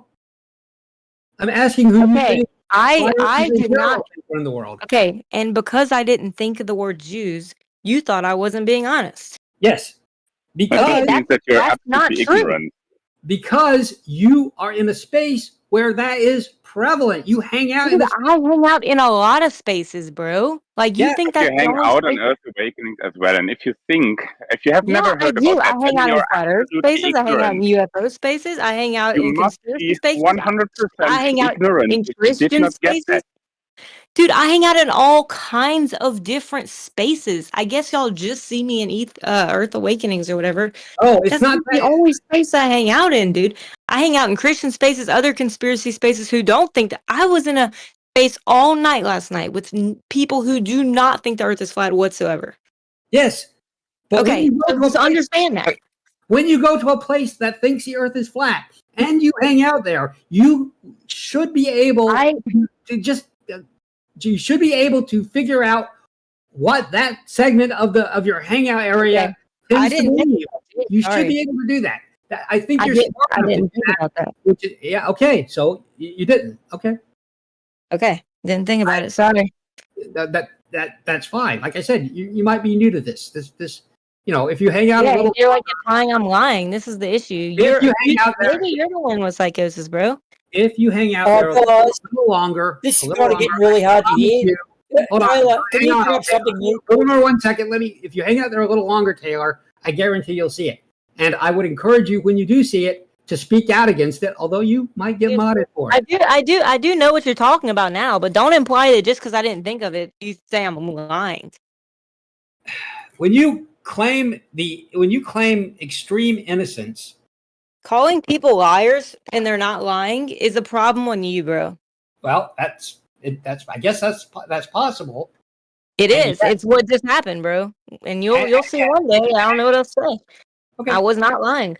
Okay. And yet, I hold that you are, intelligent enough and have a good enough memory that you could go into a server, hear what people are saying, and then if somebody said, "I'd like you to make a generalization about those people, about who they think runs the world," I would. I guess things have changed now, but I would have said yesterday, yeah, Taylor could definitely make some generalizations about what she's seen there. This is so stupid, bro.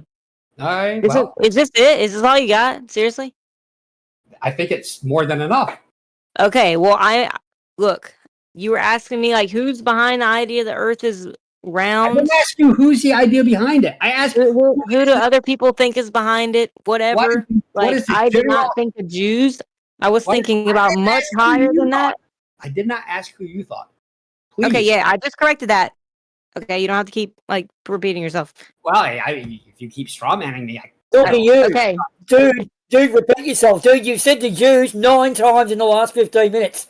You're the one repeating. It's actually more than once every 2 minutes you've said Jews. Get the do you fuck not over see a it. problem? It's getting hard to hear. Yeah, I agree. And Omni doesn't realize that he's implying that other people are liars because of his own bias. No, that's bullshit. That's your perception. No, I you would said never that. call him You a liar interrupted like in that. mid-sentence. You interrupted He in did call me a mid-sentence. He liar. didn't finish his point. Now you're drawing the conclusion from the middle sentence, which is wrong, and you know you're wrong. That's why you're gish-gulping and making this an obnoxious fucking discussion. Dude, your friend Move called on, me a will ya? liar wrongly. I don't know who you're calling wrong. So but I just want to say that you asked for my interpretation of what you thought, and it is not within my mental model of you that you had been exposed to those thoughts but couldn't put two and two together. Yeah, whenever people say who's behind the flat Earth, behind the covering up the globe, I mean, I did not think Jews. I did realize. Jews come up with the Earth being? Yeah. You've heard that? What? You've heard Jews come up with the Earth being a globe in those spaces? Yes. So you may not know this for real. This is something you might not actually know. Okay. I mean, Jews do. I've heard about them doing the porn industry. I know you're entitled to interrupt, but let me. You're just you're kind of taking a while, and I kind of know what you're saying, and I'm just saying I've heard about them. Let me just say what I have heard. I have heard about them doing the porn industry and all kind of other corruptness, but I did not hear about the Jews. I heard about old Jewish mysticism having the globe and that being one of the first origins of it, but I don't say, the Jews are behind them covering up the earth. Like I don't generally hear that statement, but it's cool. Okay. And if I did, I didn't think about it. And you Okay. call me a liar for no reason. Just pointing it I'm out. not calling you. So what I think, the reason why first off, I didn't say you were a liar. I said I have a hard time believing that, which is a little bit different. So I do think that when confronted with the idea that the belief system that you are defending often leads to anti-Semitism, I think that you could have come out with it. I suspect that you've been exposed to that, and you could have said it, but that would have kind of made my point, so you didn't do it. But I could be wrong. I didn't think about that, bro. Okay, I could be wrong about that. But one thing that you may not actually be aware of is that Jewish conspiracy has a lengthy history. All right, probably a more lengthy history than you know, and there's a lot of organizations. Do you know what Zog means in white supremacist circles? I'm not. I don't think you do, and I'm not suggesting you're white supremacist. I don't, and I generally don't like being around white supremacists either. I just good. You shouldn't. So Zog stands for Zionist Occupied Government. This is predicated on the theory that a group of Jews, Zionists, have taken over our government and are effectively the puppeteers pulling its strings. So number one, we give all sorts of stuff to Israel, and number two, the Zog is hugely morally corrupt and is making our government and therefore our nation morally corrupt. So there is a fairly potent string of anti-Semitism that's in the United States in and around these white power areas. It bleeds into what you would know as the red pill and the manosphere, although they may, I would say that most people in those spaces are probably less aware of it than I am. But the idea of the Jews as an immoral cabal operating to, ruin our country is out there. It is unfortunately more powerful than it should be. And Flat Earth plays into that because you have to have a worldwide conspiracy, and the Jews are a great one. Some people do use the Freemasons, but that's rare. Some people use the Jesuits. That's rare. Mostly, it's the Jews. So I've heard Jesuits. Or what? I've heard, I don't know, where did the origin of the globe come? It came a long time ago. That's why I would say it's the Prince of the Power of the Air. If anything, it would be, the Great Deception, in Second Thessalonians. I would think much deeper than that. But no, I don't defend Hitler, and I don't really entertain those conversations because I think Hitler was like an occultist, and I'm not a fan. And Hitler believed in the globe, so I'm not sure why that would be like. Because so you should understand this, but I will explain it. This is something I feel you should know. When you just think that because I hang out in Earth Awakening sometimes, I'm not even in there that much, but you think because I'm in there, I just know all of their ins and outs and I'm just on board or whatever. I'm not that familiar with all of this type of stuff, like the white supremacy stuff. I think you should be smart enough to know this. Okay, I don't. I'm sorry. I know. I got it. it. So I'm going to educate you on it. Okay, well, I just don't think this has anything to do with Flat Earth either. Well, it turns out it does. It absolutely does. So, well, then maybe you should attack these topics. Maybe you should have a, anti-white supremacy type platform. If this is I'm just saying Flat Earth in and of itself. A lot of people I know are Christian and came into it from the Bible. So I just don't. I'm just not seeing this whole white supremacists. Most white supremacists in the U.S. are Christian. Okay, well, I'm talking about flat earthers. I'm not talking about white supremacists. Most flat earthers that I know and that I would be friends with, if any, I don't have that many close, flat earth friends per se that I talk to every day, consistently. Good. But if I were to, it would be a Christian like Run Boston or something like that, because that's like kind of my moral like compass and foundation is the Bible. I So like if anything, it would be He's one of more the guys biblical I based. most like in this circle. Yeah, well, that's who I would most, if I was to like, really hang around and like listen to everything they say and want to conversate with daily and like hear them out, I'd probably be somebody like that. Okay, well, good for you. That I agree. If From Boston Bear came here, I would welcome him with open arms. I generally like his behavior and his beliefs. And I hang out way more than Earth Awakenings. I hang out in the morning lobby and Ether Cosmology with a couple people who just really talk about the Bible. They don't even think the flat Earth is a psyop, like meant to like take away from God, and So if anything, I hang out in there more. In Ether Cosmology, but Alan's never in there. And they're never really talking about flat Earth unless somebody comes in and shares something, which is actually pretty rare. They're really going over the Bible every day, stuff like that. So I'm in there more than any other flat type space. Which fine. Just letting you know, since I just don't. I think you have a bad perception on me and who I hang around. First of all, I'm just saying. So your behavior with Not people this with a lot again. of Come on, guys, please. your behavior with people who have high levels of expertise that you have access to, is I think quite poor.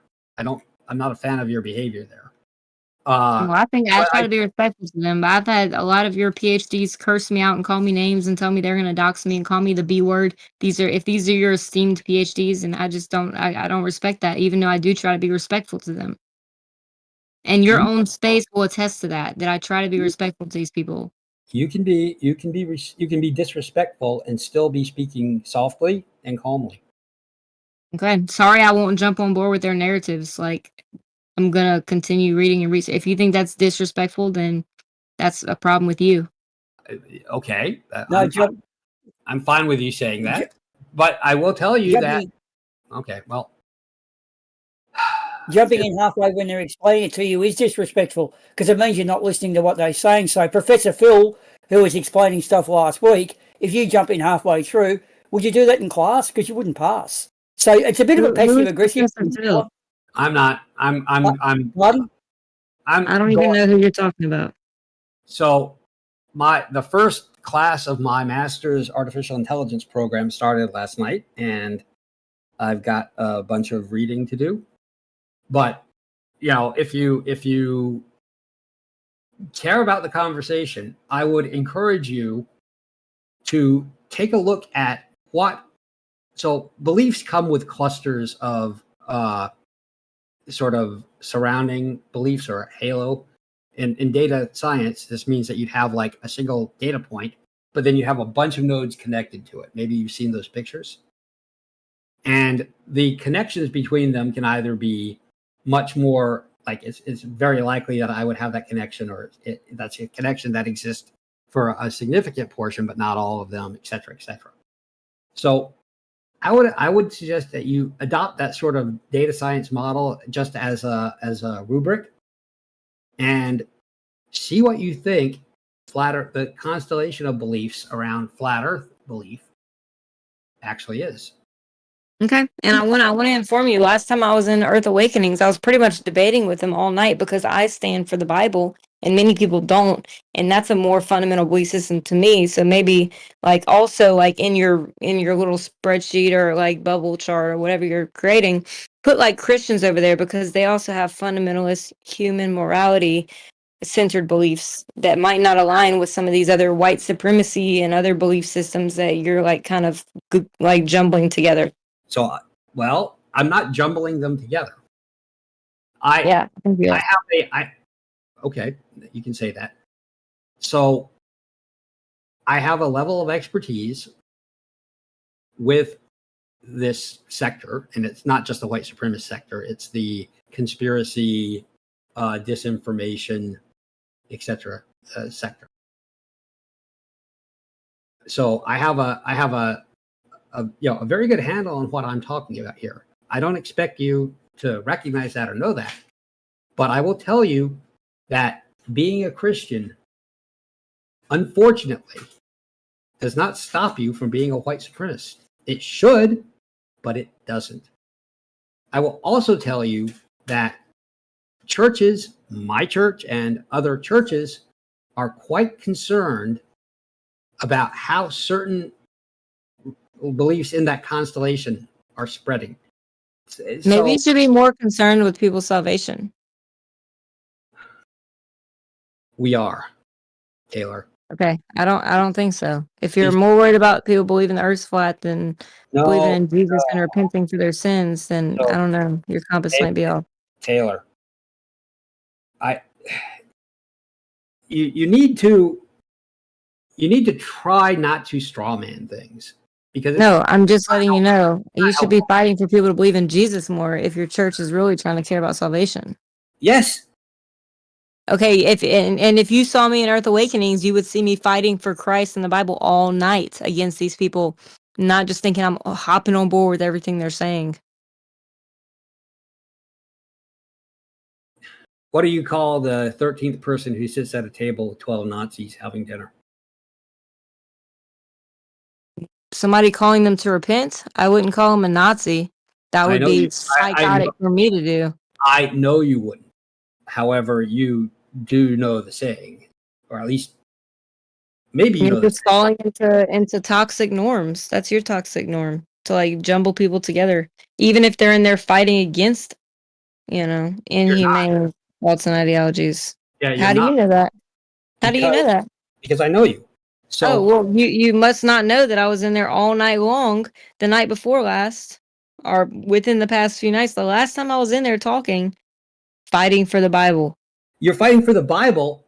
Yeah. Okay. So would you also tell them that, would you tell them Jews are not controlling the world? That is bullshit, my guy. That is effectively a Nazi belief. You would never say that.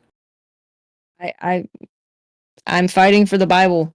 Right. If anything, if I researched that and had a bunch of evidence for that, I would be more than happy to share it. I don't research that. If anything, I research defending the Bible. Right. I get that you're defending the Bible. And no, you don't. I do, and you won't speak out because you're jumbling me with certain ideologies, and that's toxic of you. I also get that you won't speak out against anti-Semitism. I get your Christian ideology is all screwed up, because you would fight against people believing in something that's not harmful over fighting for people to believe in Christ, which I don't know if I've ever heard you do. So you much at all? Maybe a couple times. You've never heard me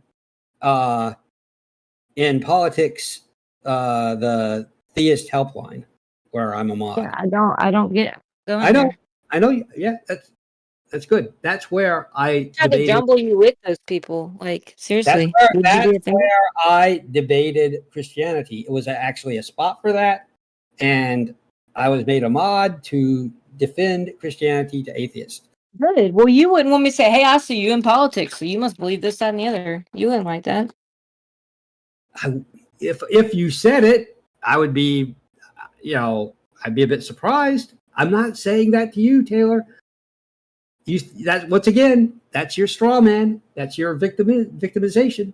I'm not saying. I'm not saying you said it was me. I'm just saying you would think that's wrong if I try to jumble you with those people. I did. Well, so this jumbling that you're talking about is actually a place that you affirmatively join. It's not a you affirmatively join politics. Yes, I did. Okay. All right. Don't be a hypocrite. So, which means that if I was in, so politics has a whole bunch of rooms, right? Very many. If you found me in the white is right room a whole lot, and I wasn't shouting them down, I was, having a good chat, you would be justified in calling me out. No, I wouldn't. I would have to see what you're debating and what you're defending before I called you out.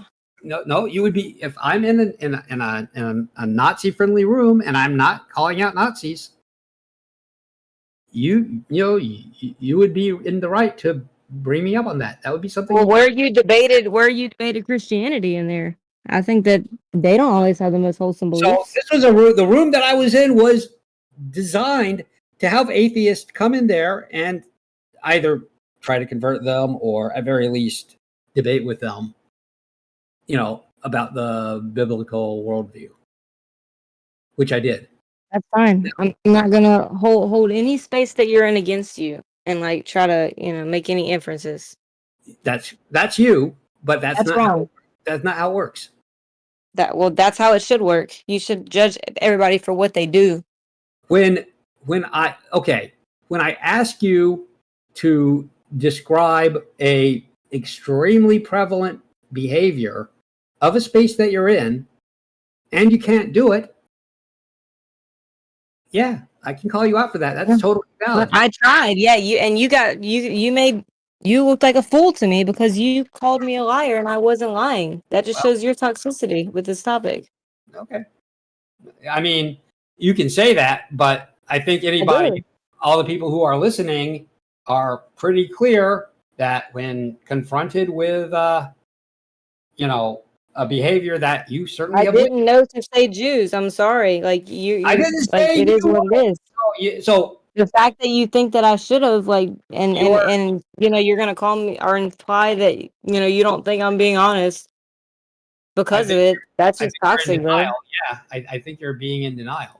No, okay. Well, you continue to call me a liar. You're bearing false witness every single time you do that. Okay, so me saying you're in denial is bearing false witness. You saying that I, knew to say Jews or implied that I wasn't being honest in any way is bearing false witness. I did not know to say that. I see. Do you think the astronauts are lying about having been to space? I don't know. Uh-huh. Okay. I mean, I think we just got our answer there, so. And this is your diversion because you just were lying about me. And so you're just going to pull some stupid trick out of the hat. No.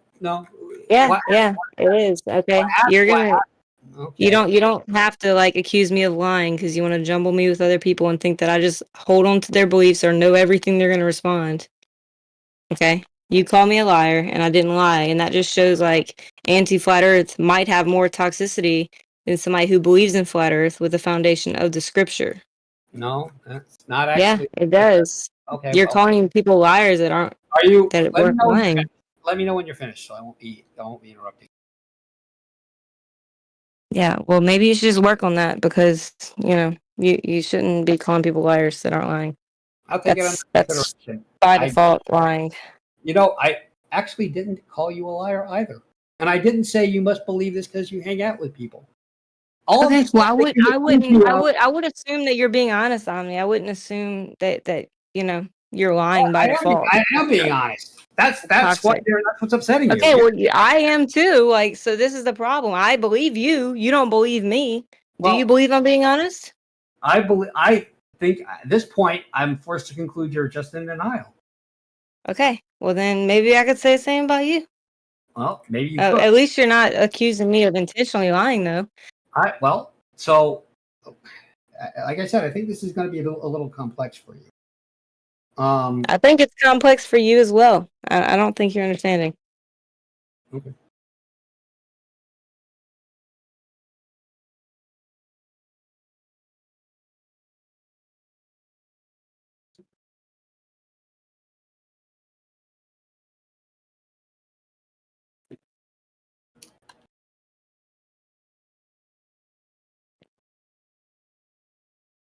You shouldn't be biased and make presuppositions on people.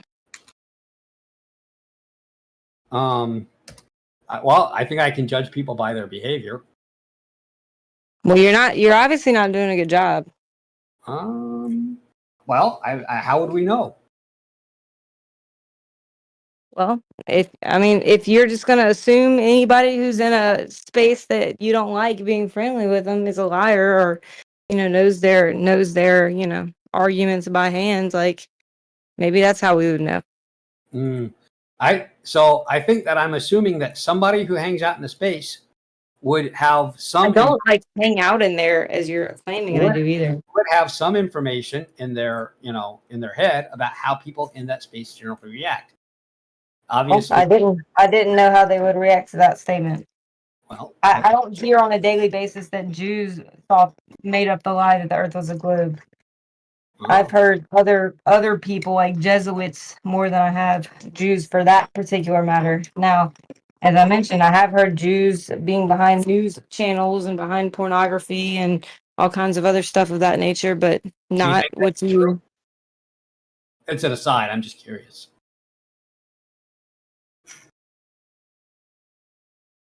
So I think what's true that Jews are behind pornography and stuff. Yes. Well, who owns the porn websites? Well, I don't know. Imagine that I actually happen to know the answer, and it's not a Jewish guy. Okay, well then no. Wait, you don't know who owns the websites. I promise you don't. Then I don't. Right. So that's because whoa, when you ask the question, what was the point of the question, Taylor? The Jews do pay. They pay companies, and doesn't just because it's not owned officially by a Jew doesn't mean that they're not using a company. Are you word salad? Are you a flat earther? Yes, he is. See how he That's does? just Like, an ad that's hominem. irrelevant. I just wanted Taylor doesn't pick up these nuances. So I just wanted to be real clear. Are He's you trying to categorize you. Yeah. Are you a flat? Yeah, I do not. That's non sequitur. So okay, that's so a standpoint. I'm happy to debate you on the shape of the Earth later, but we're talking about something else. I got it. Okay, so Taylor, you should keep a diary and maybe put a little check mark for omnivore. Anybody who's disagreeing with you in here, Omni, is going to be a flat earther. You already know that. No. Yeah. Oh no. There was a there's a Glober. Yeah. Hold on. There was a Glober who I told him, he was about as close as we get in here to a Nazi, but he was definitely a Glober, and boy did we disagree. So also, Omni, I just want to say something just to clarify. I think what they call a Glober. I also consider you a friend. And I disagree with some of the things you've been saying, Omni, and I disagree with some of the things Taylor's been saying. I've been listening for a while and trying to capture what's going on.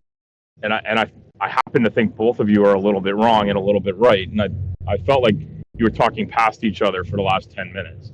Well, I didn't want to interrupt. Omni would But never hear me out. He makes presuppositions about me before he even talks to me or asks for my opinion. So I don't do that to him, though, and I don't assume that he's lying by default either. Well, I've heard both of you say things in the past that give me ideas about who you are as people, and I guess that's a presupposition to a point, but it's also it's an educated guess on some things, and I just wanted to say that I do not agree 100% with what Omni's saying.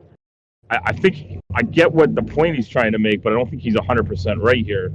But I also understand the points that Taylor's making, and I think she's standing up for part of what she's saying actually makes sense to me, and part of it I think is you guys are talking past each other on some things that are generalizations and generally true that might not be true for specific people, which I think is what Taylor's diving into, and I totally felt like Omni was diving into the generalizations. And sticking I felt like you were both sticking to your guns on two separate ideas. One being about specific individuals and specific scenarios, and even Omni suggested, in one case, Omni suggested a specific scenario that I think was lost on Taylor. That's why I think you're talking past each other, because you said if you're in a space and you're not fighting against something, then you might be with it. And people do people that don't fight against bad ideas typically get lumped into the group that they're with, fairly or unfairly, which I think is the point Omni's making. And Taylor was pointing out that she didn't feel she was specifically there. But I also wanted to say that I'm not just in lockstep with Omni because he's a Glober, or against Taylor because she's, I think, a globe skeptic. I'm not sure. I don't want to label her unfairly.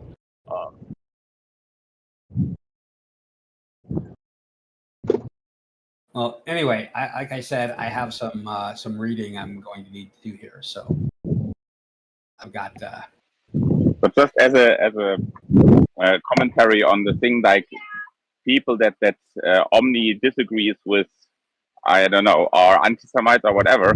I, for example, do disagree with Omni pretty hard on the God situation, and I think John as well. So John and me are both atheists, but still we do agree a lot on other points with Omni, and we can talk against each other, and we share the same values. And I think this is the difference.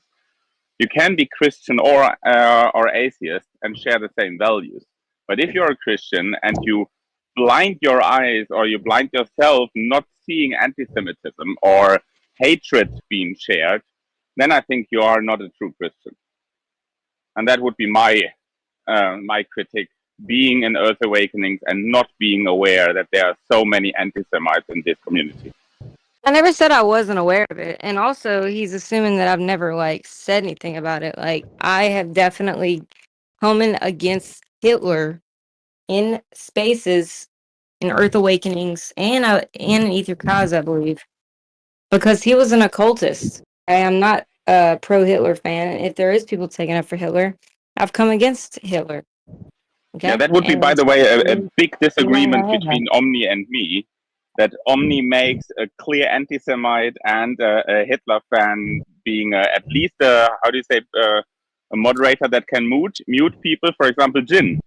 Independently of how good he works as a moderator, I would never make this person give it any power at all.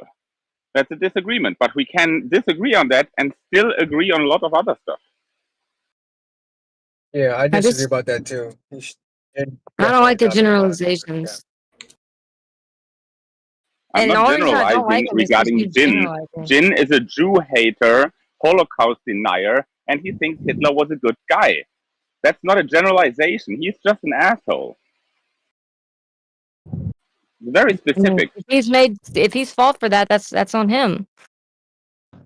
I will say though, just saying, "Oh, you're such a hater because you deny the Holocaust." What people claim that the Jews did, and it wasn't the Germans. If you're accusing the Germans of doing it, and you were wrong, and like they believe you're wrong, then they can also say you're such a hater. So like people always just state things as if they're facts, and they act like it's Yeah, it is a undeniable. fact. Yeah. It is a fact. It happened. So Yeah, well, there's a reason. There's a reason that they believe it. They don't just say, "Nah." Okay. yeah, there's All a right. reason why it happened because there's evidence that it happened. Yeah, and they don't just deny evidence. They say, "Oh, here's some evidence to the contrary that I interpret this way." They think the exact same things. Just like I'm a flat earther, you're a glober. You think there's so much evidence for the globe. I think there's so much evidence for the flat Earth, and no evidence for the globe. It's just based on our opinions. So, like, if you just ridicule someone or hate someone just because they think something, that's not really. No, there's a difference. There's a difference, right? So there's no hate because someone denies the globe, right? The hate comes in when there you're is. denying that people actually die. People actually Yeah, die, and you're also denying that those people died. That's different. I'm not saying the Holocaust was fake. I'm saying that that if you were wrong and that what happened didn't happen, you're accusing the Germans of doing something they didn't do, then that would also be hate, right? If I said you're such a wicked person, you killed all these people when you didn't, then you would be like why you're being hateful to me for accusing me of that. So that's not true.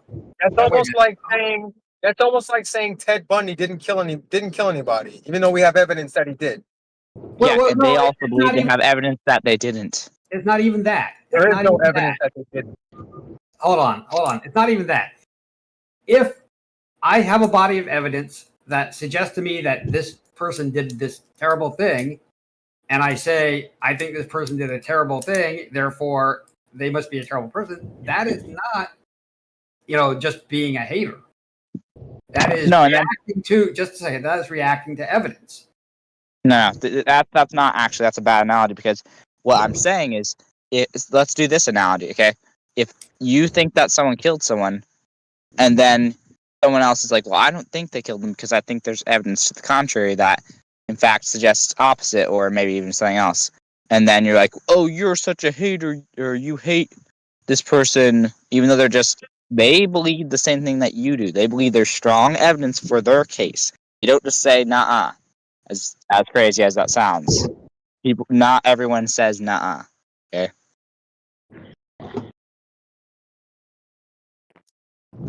And I'm not even saying the Holocaust was not a real thing that happened. I'm just basically saying, like, I always have to come in and correct people because they act like, oh, you're so hateful for teaching your children the earth is flat. I'm like, you're also forcing the globe upon children with schools. So, yeah. Okay, there's a difference between facts, right? Which the Earth being a globe is a fact, and then teaching. Yeah, according to something you. about According to you. No. It's a It's fact. not according to me. It's according to the history of mankind that we figured it out a long time ago that the Earth is a globe. That is a fact. Actually, Yeah, the ancient and it's a cosmology fact that we follows can. Hold on, I'm done. Many people have seen it, right? People have seen it. People have measured it. There's industries that depend on the Earth being a globe, so No. that's where No, the evidence comes. they fly the planes like the Earth is flat. They treat the planes like the Earth is flat. They use plane surveying. And then I want they him treat to the Earth tell like me the industries that rely on it being a globe. Plane sorry? surveying does treat the Earth as a globe. Do planes rely on it being a plane globe? surveying treats the Earth as it's flat up to 100 miles. Geodetic surveying is where Wait. you Hold on. You said Okay. 100 miles. 100 square miles or 100 miles in Surveying one relies on square it being a miles. globe? We wouldn't be able to 100 survey miles. if it wasn't a globe? Okay, He's wrong about it to 100 begin with. Just if we can read through a plane surveying text together, we can do that, and you will see that plane surveying, yeah, boy, holds that the Earth is a globe. Wait, I want to know what industries 200, rely on it being a 100 globe. square miles, so it would be like 200 miles by 6 inches. People, it would be flat. No, he Plane said 100 square surveying miles. treats So the Earth like that's 10 miles in one direction. It's not 100 miles in one direction. Where does it say that? 100 square miles. 100 square 100 miles. I square missed. miles is 10 miles in one direction. It could also be 6 inches and Yeah. 200 miles. So where does it say what you're so, saying? Yeah, so think about this. So plane surveying, it's a fact that they treat it like it's flat. You can even look up on unbiased YouTube videos. They say, oh, it assumes the Earth is a plane. Then geodetic surveying is where they create another 100 square miles. It's not like they suddenly start treating the Earth like it's a globe. They're combining them together and assuming the Earth is a globe. Okay, so why would they have to do that? You still there? Yes, why would they have to do that? Do they rely on it being a globe? Would they be able to survey if it wasn't? I can't hear anything. Are you guys talking? I'm asking a question. Why would they have to treat it as a globe after 100 square miles? Can you hear me? Who said that industries rely on it being a globe? B-ball. There's many industries, yes. Like, which ones rely on it being a globe? So, the space industries. Yeah, other than the space industries. They put satellites in orbit. All transportation industries rely Other on than the space industries, which ones rely on it being a globe? every single transportation industry relies on it. You wouldn't be We able to need put like things in orbit. it to be a globe for a car to function. You wouldn't be able to put How things in so? orbit if the Earth wasn't a globe. Wait, I want to know how we need the Earth to be a globe for cars to function. You could not navigate on the Earth if it were not a globe. Everything would be totally fucked up. Nobody You would be couldn't able to build a road. navigate. Yes, you could not navigate. You They could didn't not always build think it was roads. a globe. They navigated fine. Gravity would be totally fucked up. The physics of the entire Earth would be fucked up. You could not do the things we do if the Earth were not a globe. Okay, so wait, stop. why do planes fly the Earth like the Earth is flat and stationary? I know 2 pilots personally. It doesn't matter what those pilots told you. The fact is not how it works. I know 2 pilots personally. They fly the plane like the Earth is flat. No assumption of curvature. No assumption of motion. Hold on, can everyone They please used to stop? navigate before they thought it was a globe. Holy shit! So I don't know why that would be relying on it. You wouldn't be able to put satellites in orbit if yours wasn't a globe. Yeah. Right? So why wouldn't we be able to drive a car? Someone else, Yeah, someone else actually, mentioned satellites pilots. Hold actually on. debunk the moving Earth, okay? Because they Someone else. assume the Earth when they launch we can- satellites. Go They ahead. assume the Earth is stationary when they launch satellites, and they use Are you sure about Newtonian mechanics. Sure So about that? what? So how would they be in orbit then? So they use Newtonian mechanics. They assume the Earth is stationary, and there's real inertial forces coming. Which in the heliocentric model, there are no real inertial forces because an orbit is a free fall through curved spacetime. You're not accounting for curved path. Okay, so how are the satellites in orbit above flat Earth then? What's keeping them up there? They're using the ether drift. What a load of bullshit. The ether drift. That's what the real inertial forces are. Who Fuck told would you that that? work? Jesus, what a fucking crazy thing to say. They should go and pull up the equations and show me where they use relativity equations to launch satellites, because they don't. They use Newtonian mechanics, which is assuming that an orbit is not a free fall through space-time. It's actual curved path. Okay, what's keeping the satellites up in orbit? Before to answer, I have a comment. Just like if you have a whirlpool, then you put something in it. Just to mention that he said they consider the Earth to be flat and stationary. No, they will use launching area will be as close as possible to the equator to minimize the weight to make the launching easier. That is one way to see that they don't consider the Earth to be flat and stationary. Yeah. So when do they account for a moving Earth and straight paths through curved spacetime? What does that have to do with You're launching from the Earth? If you launch it from the Earth and you're assuming the Earth is stationary and that an orbit is like onto We are not Newtonian assuming mechanics. that. Do you use Newtonian mechanics? Yes, they could use Newtonian mechanics at that speed. It's not a problem. Wow. Okay. Yes. And herein lies the problem. In Newtonian mechanics, there's a force causing it to orbit. And so you would be able to detect it. Causing it linear motion. Gravity is not a force. Thank you very much. Oh, the dictionary of pedantry doesn't fucking change physics. No, gravity. It's very important because gravity in the current model is where mass displaces space-time, and so the object follows a path through space-time. That's wrong. Mass doesn't displace space-time. Go back and read your books, dude. You're fucking wrong, and that's where you've conflated your equations. Go and show me Mass the does not- definition. No, show me that's the wrong. definition of gravity. That is bullshit. That's bullshit, Go and show me the dude. Go back, definition explain it from thoroughly. It's not bullshit. Show me the What did definition you of say? The relativity. definition of gravity? No, from relativity, not according to what Google says, because it will just say, "Oh, mass attracts mass." What did you just say? Like what Einstein. What did Mass you does just not say, attract though? mass. What did? No, you didn't say Please that. What did you read actually say? Einstein. Read Einstein. Read his What did papers. you actually say? So you can't even remember what you said because you know it was bullshit. You were trying to gift What did I gullible us say? and you forgot what you said. What did you say? What do you want me to say? What do you want me to say? Said the word displace. What you actually said, but I corrected you on. It displaces space-time. It bends it and warps it, so that when an object is in orbit, it's free falling, but it's following the path of curved space-time that the bigger object displaced. No, it's free falling relative to its velocity, and that happens to be equal in orbit. And when one's greater than the other, it either falls or So it's a straight. Is it? That's pretty simple, Is an orbit dude. a straight line through curved space-time? An orbit is an orbit around a fixed object. It's either going to break gravity, maintain it's an orbit, or stop orbit. gravity.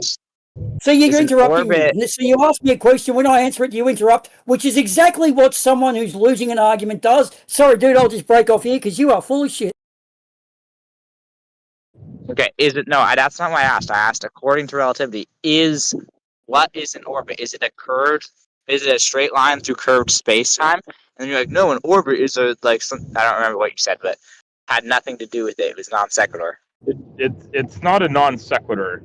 It's trying Yes, to it make is. a clarification. If you just like, do you want to hear answers, or you just want to hear yourself talk?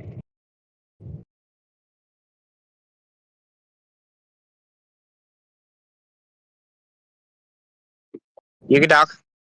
Okay, large masses do bend space, and we call the whole thing space-time because that's just the way we label it, because it includes time.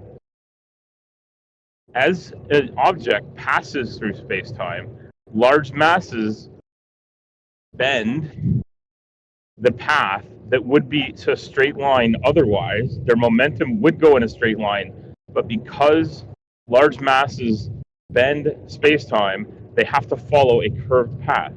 And something that is trapped in orbit around Earth is trying to move in a linear path, and the gravity produced by Earth keeps on pulling it in, and therefore it goes in a curve. And some satellites need to get boosted. They need to have more momentum added every once in a while, like Space Station, for instance, has to get boosted by having a spaceship go and make contact with it and then give it a little bit of a push to keep it moving, because it's close enough to the matter in Earth's like far out atmosphere to get slowed down every so often. By like slowed down a very little bit every day, to the point where it'll slow down so that it would start falling towards the Earth at a greater rate than it could overcome by its momentum. So we know this is the case. It's not just measured and tested, but we're working with it every day. And every industry that does transportation around the globe relies on the Earth being a globe, because it was flat. The distances to and from places would be totally fucking different. Okay, so it's not a mass attracting mass. Thank you for conceding that. I'm fine to dispense with that, but we observe mass attracting mass. But we the don't. fact It's of the not matter is, mass the fact attracting of the mass. matter is, more precisely, masses bend space-time. That is more precise. But we observe on Earth, and in Earth's like near gravity well, we observe mass attracting mass, and we can treat it as such.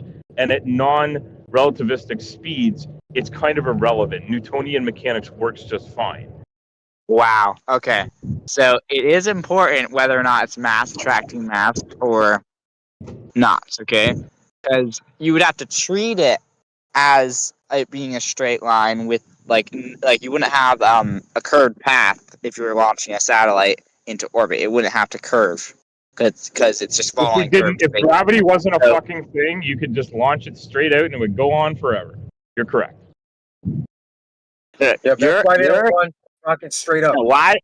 Wow. Okay. So they use Newtonian mechanics, which is totally not the same as Einstein. So you can't just say, "Oh, it's just different." Like because you can treat it like you can't treat it like Newtonian mechanics. I just fucking said it. I definitely can say it. So why? Here's so the why fun part about that statement, though. You would have to know how to do either one or the other, and you don't know how to do either of them. So, for you to say that it would be different, would require you to say how much of a difference there would be. That requires doing the math. You can't do that. So what the fuck are you talking about? Wow. You said they're totally different. You said they're totally different, Okay, in fact, which so- they are not. You said they're totally different. That is bullshit again. Dude, lick your lips and taste the bullshit. You are Okay. talking through your ass, and everyone knows it except you. In fact, do you know it Okay. or not? Okay. Just walk us through it. Okay, Do the first math off, you don't both ways and show us the difference. Yeah, great. Gentlemen, Sam, let Pick a math. him respond. Let him respond. Yeah, no, go Okay. ahead and walk us through the whole thing. Yeah. So in Newtonian mechanics, it's a force. In Einstein mechanics, it's not a force. When they launch satellites, they treat it like a force. So they're using Newtonian mechanics, and if you were to treat it using like you're using Newtonian mechanics, then that would mean that during the Michelson-Morley experiment, they would have detected the orbit of the Earth around the Sun, because it's a force causing it, and so it's like curving and it's absolute. So, okay, and I don't want to hear you say, I don't want to hear you say, "Oh, Michelson-Morley just disproved the ether." because that's not even true. You should read what you should actually read it. It's not even. It's not even the same topic. It's not even the same topic. So, if your assertion is we can launch a satellite in a straight line because relativity says gravity is not a force, that shows me you have no idea what relativity is. I didn't say that. When you have, you did actually just moments ago. You said this satellite should go in a straight line if Einsteinian mechanics is true. That's false. The reason it's false. You did just fucking say it. Don't come in here and say I didn't say that shit when we all fucking heard you say it. Additionally, real quick, the difference between Einstein and Newton in terms of gravitation at non-relativistic speeds is 0. The difference is 0 when we're talking about low gravitation and low velocities. No. So where's the difference? Okay. So, is Newtonian mechanics, is gravity a force? Gravitation between two objects is expressed as a force, yes. Yeah. In Einstein mechanics, is it a force?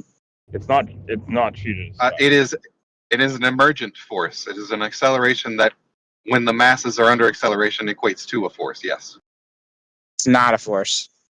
But you're hung up. You're hung up. You didn't hear what I just said? Hold on. What I just said was important. Can you go ahead and repeat what I just said back to me? I don't remember exactly what you said, but you said it's an emergent. Of course you don't, because you're not fucking listening. That's why. I was listening. No, okay, let's try it again then. If you're here to listen and have a conversation, then you will listen. Let's try this again. In Einsteinian mechanics, gravitation is an acceleration. The masses under acceleration equate to a force. Did you hear me that time? It's not a force, but it equates to a force. It's not a force, so you don't treat it like it's a force. But when they launch satellites, they treat it like it's a force causing the object to curve. It's curving, not following a path through curved space-time, which is what Einsteinian mechanics says. And how does that manifest? How do you know what you said is true? What's the physical manifestation of what you just said? You should be able to explain that pretty easy, because none of us can. Read Einstein, read Newton, and look at the satellite equations. No, you can just tell me the bit, because you've done it. You obviously know better than us, so can you tell us how that manifests in the real world, the two differences between it being a force and it not being a force in your world, which I know you can't do. But let's see if you anyway. Do you know what Newton's bucket is? You're explaining another different conversation. Please explain that. No, because when you swing a bucket in orbit, when you swing a bucket in a circle, there's a force. There's a force that's trying to cause it to go outward, and then there's also a force that's causing it to go inward in a circle. Yeah. So, could you use that analogy? Like, if you use that analogy, would you be able to describe Einsteinian mechanics? Or would it be different? It's literally an emergent force in both. It's literally an emergent force in both cases. What's Don't let him ask questions, dude. Make him explain it. Don't let him ask questions. No questions. Explain it. You're doing a shit job at explaining it. Hey, why do you have to swear so much? Because we fucking like because swearing. You're not doing your job. It's a diversion. No matter how angry I've ever gotten, I've never had to swear. Never felt like I had to swear. Yeah, well, Canadians and Australians like fucking swearing, so just fucking get used to it. Yeah, we're just fucking Australian. Get over it, dude. It's like saying Frenchmen don't have an accent. Get over it. This distraction won't answer the challenge put to you. Yeah. By the way. So what in Einstein mechanics, what force is causing it to curve? Is there a force causing it not to curve? Large masses. Masses under acceleration. Masses under acceleration. Masses under acceleration times a force, or masses under acceleration. So mass times acceleration equals a force. When those masses do accelerate because of the bending of space-time, the equivalent force is there. It's not a force causing it to curve. How close to C do they Okay, want? is mass times acceleration equal to a force? Yes or no? That is not what Einstein mechanics is. What percentage of the Okay, speed we'll of try light this one more involves a time. rocket? Try to be honest and answer the yes or no question. Is mass times acceleration equal to a force? Yes or no? That's a Those are the only two valid answers. The only two valid answers to a Mass yes or no times question is either yes or no. That's the only fucking thing you need to say is either yes or no. That's a non sequitur. I'm talking about in Einstein mechanics when force is causing it to orbit. There is no force causing it to orbit. In Newton, There is an acceleration and there are masses, so there is an equivalent force. You wouldn't treat it like it's a force, though. Why? We get it right, though. But we do. We actually get it Why right. can you not treat it like it's a force? Why is that not possible to do? Following a path through curved spacetime. It's not an actual force pulling it inward. Okay, why can you not treat the masses accelerating like it's a force? Explain why masses accelerating cannot be treated like a force. Go. Okay. So, when you swing a bucket in a circle, there is the force causing it to go outward, and there's a force causing it to go inward. Okay? That's Newtonian mechanics. In relativity. Saying it slower doesn't make you more correct. Yeah. The force going outward is I'm the done with you centrifugal guys. force, and it's a fictitious force. Yeah. Why you don't bug on this one also? It's a Good fictitious call, force. Nico. You got him, Nico. Hold on a second. Yeah, just 1 second. The bucket example, you have centrifugal and centripetal, which is what you were about to get to. We treat centrifugal force like it's a force because we call it an emergent force. By the way, you heard how many times I said the word force? So centrifugal force, we treat it like a force. And it works. The math for that is fine. So when you say we can't treat it like a force, and then you bring up an example of an emergent force being treated like a force anyway, it kind of disproves your point. I asked AI and it said, in modern physics, particularly in Einstein's general theory of relativity, gravity is understood not just as a force, but as the effect of curvature of space-time caused by mass. Yeah, well, it's actually equal. And we treat it like a force, right? It's Why the would you That's treat it what like the a rest of force? that says. Gravity is Yeah, not understood just as a force. Okay, then it says this means objects follow curved paths in space-time, which appear as a gravitational attraction. Correct. Right, So would which you we treat treat it as a like a force. Why would you All treat right. it Yes, like a force? it literally says that because in the article that she just read off, word for word, it says we treat it like mass attracting mass, which, as you When did it recall, say that? we just had this conversation. As you recall, we had this conversation just a moment ago. Mass attracting mass is a force between two Yeah, objects. I didn't say Can mass you read? attracting Can you mass. read That's that the again? And curvature of space. then I want him to tell me where it says that we treat it like a force, like mass attracting mass. It Okay, says read in it modern again, Taylor, physics, because this in Einstein's general theory of relativity, gravity is understood not just as a force, but as the effect of curvature of space-time caused by mass. Objects follow curved paths in space-time, which appear as a gravitational attraction. yeah, there's your gravitational attraction. It Yeah, appears so as a you gravitational said it was attraction. word for word, and you were saying that if It's the you curvature of treat it, space-time. Yes, the curvature of space-time was the first half of that sentence. The second half was gravitational attraction. It appears as a gravitational attraction, even though curvature of space-time is the more accurate description. You do okay, can you understand there's a explain difference why we being don't use? compared and contrasted here, right? Can you explain why they switched to Einstein mechanics not instead of Newtonian It's after more Michelson precise. Morley? It is more precise, and it wasn't after Michelson-Morley.